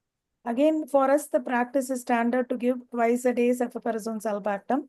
It's not wrong to give amikacin. Once you have a proven sensitivity to amikacin, then you can use amikacin single dose, once a day dose and complete therapy. Especially if the child does not have a complicated UTI or, creatinine is normal, there is no underlying renal dysfunction, we can use amikacin. So amikacin is that is in a non-toxic child or a de-escalating therapy, we can use amikacin. You know the culture is sensitive, it is better to use amikacin because even for amikacin, for us the sensitivity rates are between 70 to 80%. It might vary in different settings, but knowing our sensitivity, we don't upfront start amikacin as an outpatient therapy unless we have a sensitivity. If we always give something like a BLBLI, If we know and then we want to just do an outpatient therapy, then maybe amikacin we will do if the sensitivity is there. Can I ask one question, Vidya Dhanlakshmi? Yes. Yes, sir. In a OP practice, preferably in a semi-urban and rural area, comment on de-escalation and escalation drugs. What drugs and what condition we can prescribe? Not in an institution or ICU. At least you can include in the ER. Yes. Sir, actually, if you can look into it, most of the times the drugs that we use in an outpatient setting are if we have used, say, ceftriaxone or amoxiclav, that is all we use most of the times. So through our program, what we are already trying to say is we are already overusing amoxiclav or ceftriaxone. Most of the times we can be using only amoxicillin. So that is the first de-escalation that we have to do for simple syndromes like pharyngitis, otitis media, say even pneumonia. It's enough to use drugs like amoxicillin. So that is straight away it is de-escalation because amoxiclav and ceftriaxone have a broader spectrum compared to amoxicillin. So that is one. Second thing is most of the times the problem happens in skin and soft tissue infections. Many times people use a lot of MRSA cover with linezolid and other drugs. So, which is not often required unless the patient is really sick, or if you have time to reassess the patient, you can start with simple agents like cefalexin, cefatoxil, and then you can bring back the child again if it's not responding. If there is a pus, you culture the pus and you find an MRSA, then you can use drugs like MRSA, like linezolid. But upfront using linezolid for most of the skin and soft tissue infections is something that we should be doing away with.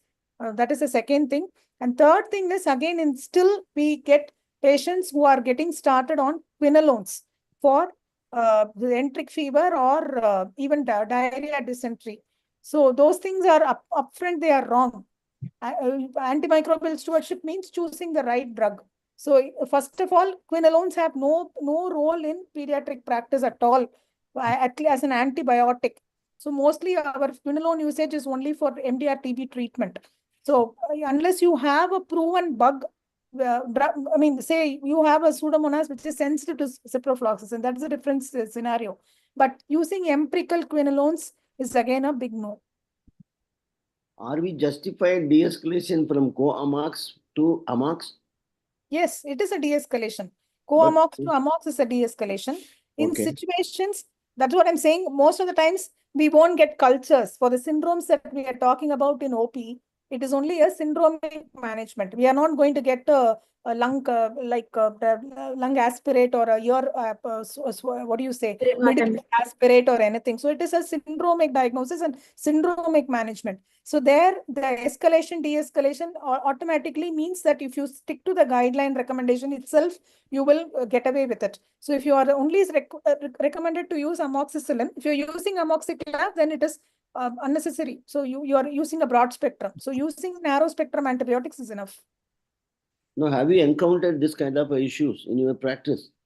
It is a common issue everywhere, sir. Even how many ever times we take webinar, people will still use amoxicillin, clavulanate, and azithromycin for or a common respiratory infection. So this is a problem which all of us have to accept, and we have to say that we are going to come together and do this definitely, because it's not just about listening to webinars. No, it's a practice change happens at a different level. All of us have to be committed to that practice change for that to happen. Why I raise this question, we have to convince, we have to educate, counsel the practicing pediatrician about these two issues, antibiotic and diagnostic stewardship. We have to two issues. Now, in my practice, I'm just genuinely, I'm telling, 3 days fever, I ask only CBC and urine routine, sometimes CRP. Then I'll ask the lab people to take some serum with him. If I am convinced with the CBC, many times we listen to you. CBC, with the CBC, where we can treat, where we can diagnose. In that case, if I really wanted to do the NS1 ELISA, I will ask. Or other PCR, I will ask. That will save minimum 1,000 rupees. The CBC costs minimum 300 rupees now. It is the cost factor is grossly increased when compared to 10 years back. So this is my... Okay, sir. Thank you, sir. Last 10 minutes. Sir. One Last more Small thing. doubt, sir. The Small other doubt. common mistakes are for diarrhea, overfluxes in nitrogen. That should be stopped. Okay. So, Regarding antibiotics, in parental antibiotics, test dose is mandatory for all situations, madam. no, it's not at all recommended. It will not predict hypersensitivity reactions. So no need for test dose in any situations. We no longer Unless we have a strong family history, like very rare in But pediatrics. no, madam, in our ER, if we are giving Amox or ceftriaxone, we are the staff nurse without being instructions, routinely they will do some prior Ideally, test. there is no need, sir. It is We not are not recommended, doing- sir. All of us have moved away from that practice. We no longer use test dose.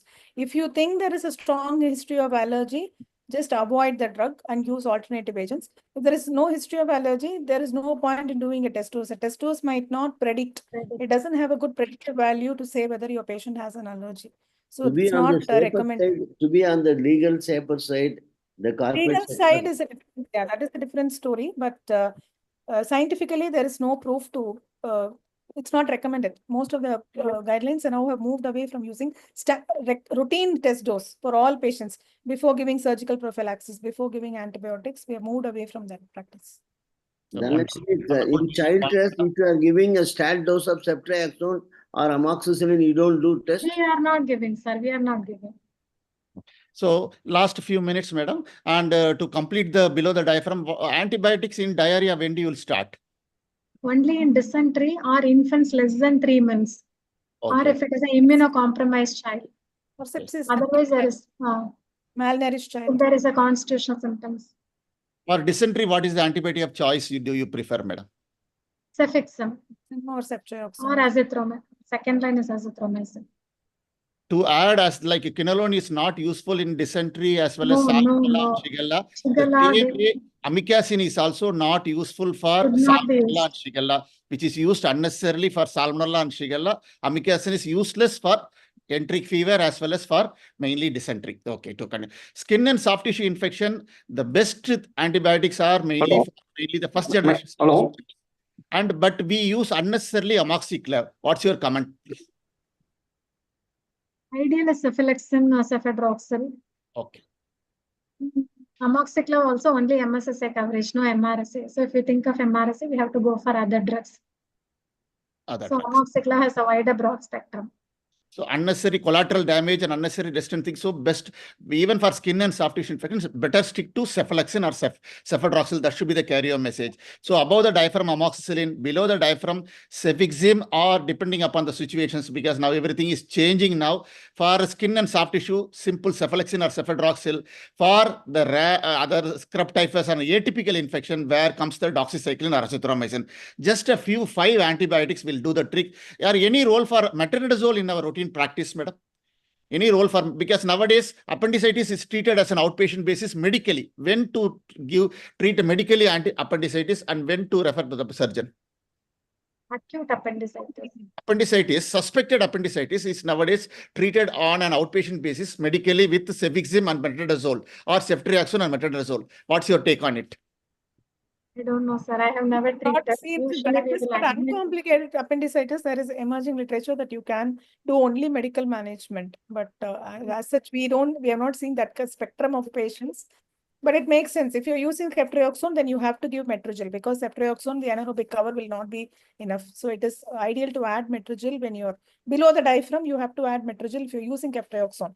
If you're using drugs like cefoperazone, sulbactam, or piperacillin, then automatically you don't need.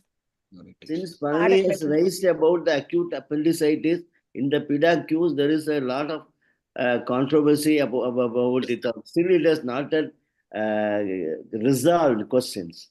Yes, okay, sir. For metronidazole, how commonly you see amoebic dysentery in your practice, madam, in an institution? Because we say amoebic, no amoebiasis in pediatrics. No amoebiasis pediatrics. Once in a year, we will see, sir. I had recently one patient with amoebic liver abscess. I think Dhanalakshmi also had a patient.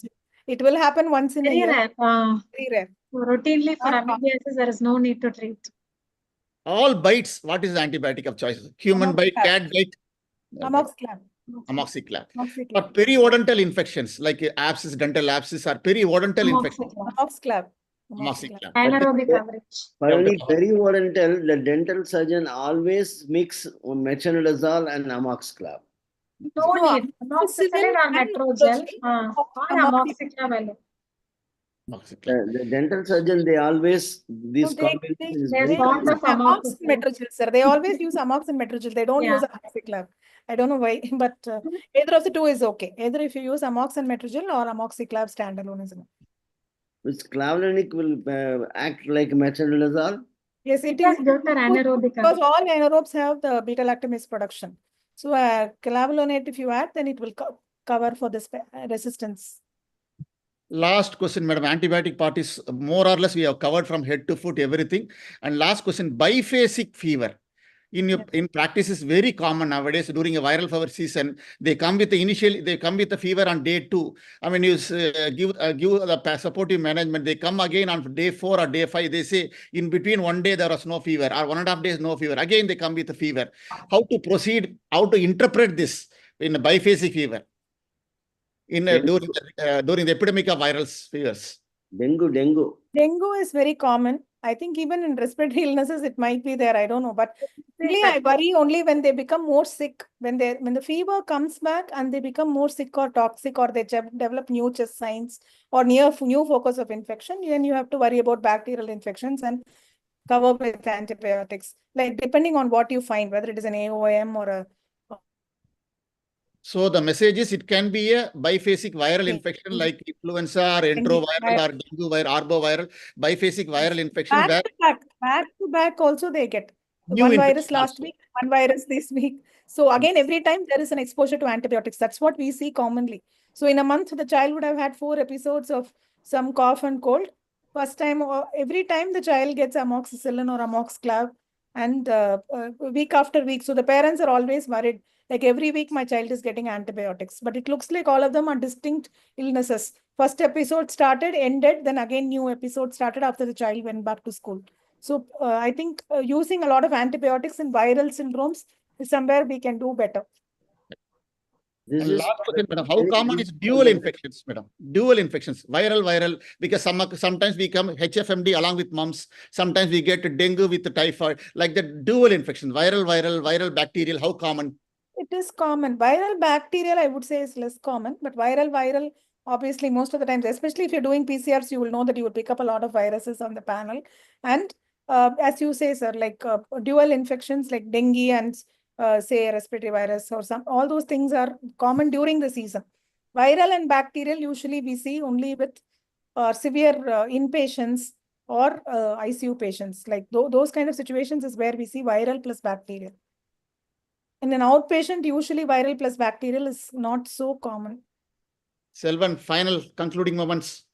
Sir, actually, for quinolones, we are not recommending pediatrics, but nowadays, ciprofloxacin is commonly started using in newborns, sir. Is a comment regarding in this, madam? If you look, sir, I put up an AMR, ICMR report, no, sir. If you go and look into it itself, you will know that for our E. coli, Klebsiella, maybe Pseudomonas, it works. But none of our gram-negative organisms, including Salmonella, Shigella, the sensitivity for fluoroquinolone is not more than 10 to 20%. So why should we give an unnecessary drug which is not going to benefit 8 or 9 of your patients? So it's like a placebo. We are just trying to do something rather than trying to do the right thing. One more doubt, madam. The Salmonella type is commonly told as very easily culturable, but many times we couldn't get positive reports. So, is there any guidelines to get do the blood culture for Salmonella type B? Any specific guidelines? Always, no, nothing specific. If you're using automated cultures, it works better. Always take before you start antibiotics, and volume, as Dr. Dhanalakshmi mentioned, like, that is the most important thing. So if you've taken adequate volumes, automatically, without giving antibiotics, automatically it will grow. How much volume, madam? Volume, I think weight-based, she put a guideline. So roughly it will be take 10 ml for a child above 6 years and 4 to 5 ml for a child below that years. And they say typhoid is the easiest organism to grow.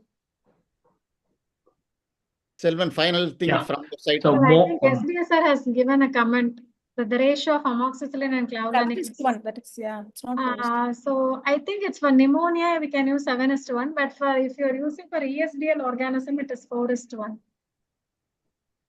Sir, SBS sir, final message from your side, sir. Third umpire. Sir. Because we thought Yeah. young No, Turks. no, I'm using your young Turks. no. All I have to say is I enjoyed every moment. Well done, brilliant. That's all. Thank you. I think 7:1, 4:1. Huh? Vidya? Yeah, I always thought it is 7:1. I didn't know about this 4:1 at all. No, for So gram negative. I only know 7:1 and 14:1. So 14:1, as we said, it's only for ear and sinus. 7:1 is what we commonly use. 7:1 is very uncommon, whereas 4:1 is common. Okay. All of us are divided. Yes. Yeah. And thank you once again, Dr. Vidya Krishna and Dr. Dhanlakshmi for wonderful actually ID feast today. Actually, we came to know particularly the rational investigative practices as well as rational antibiotic of choice from head to foot infections in the current era, what should we use and what we should not use. And it's a matter of attitude, not and your commitment to reduce the antibiotics.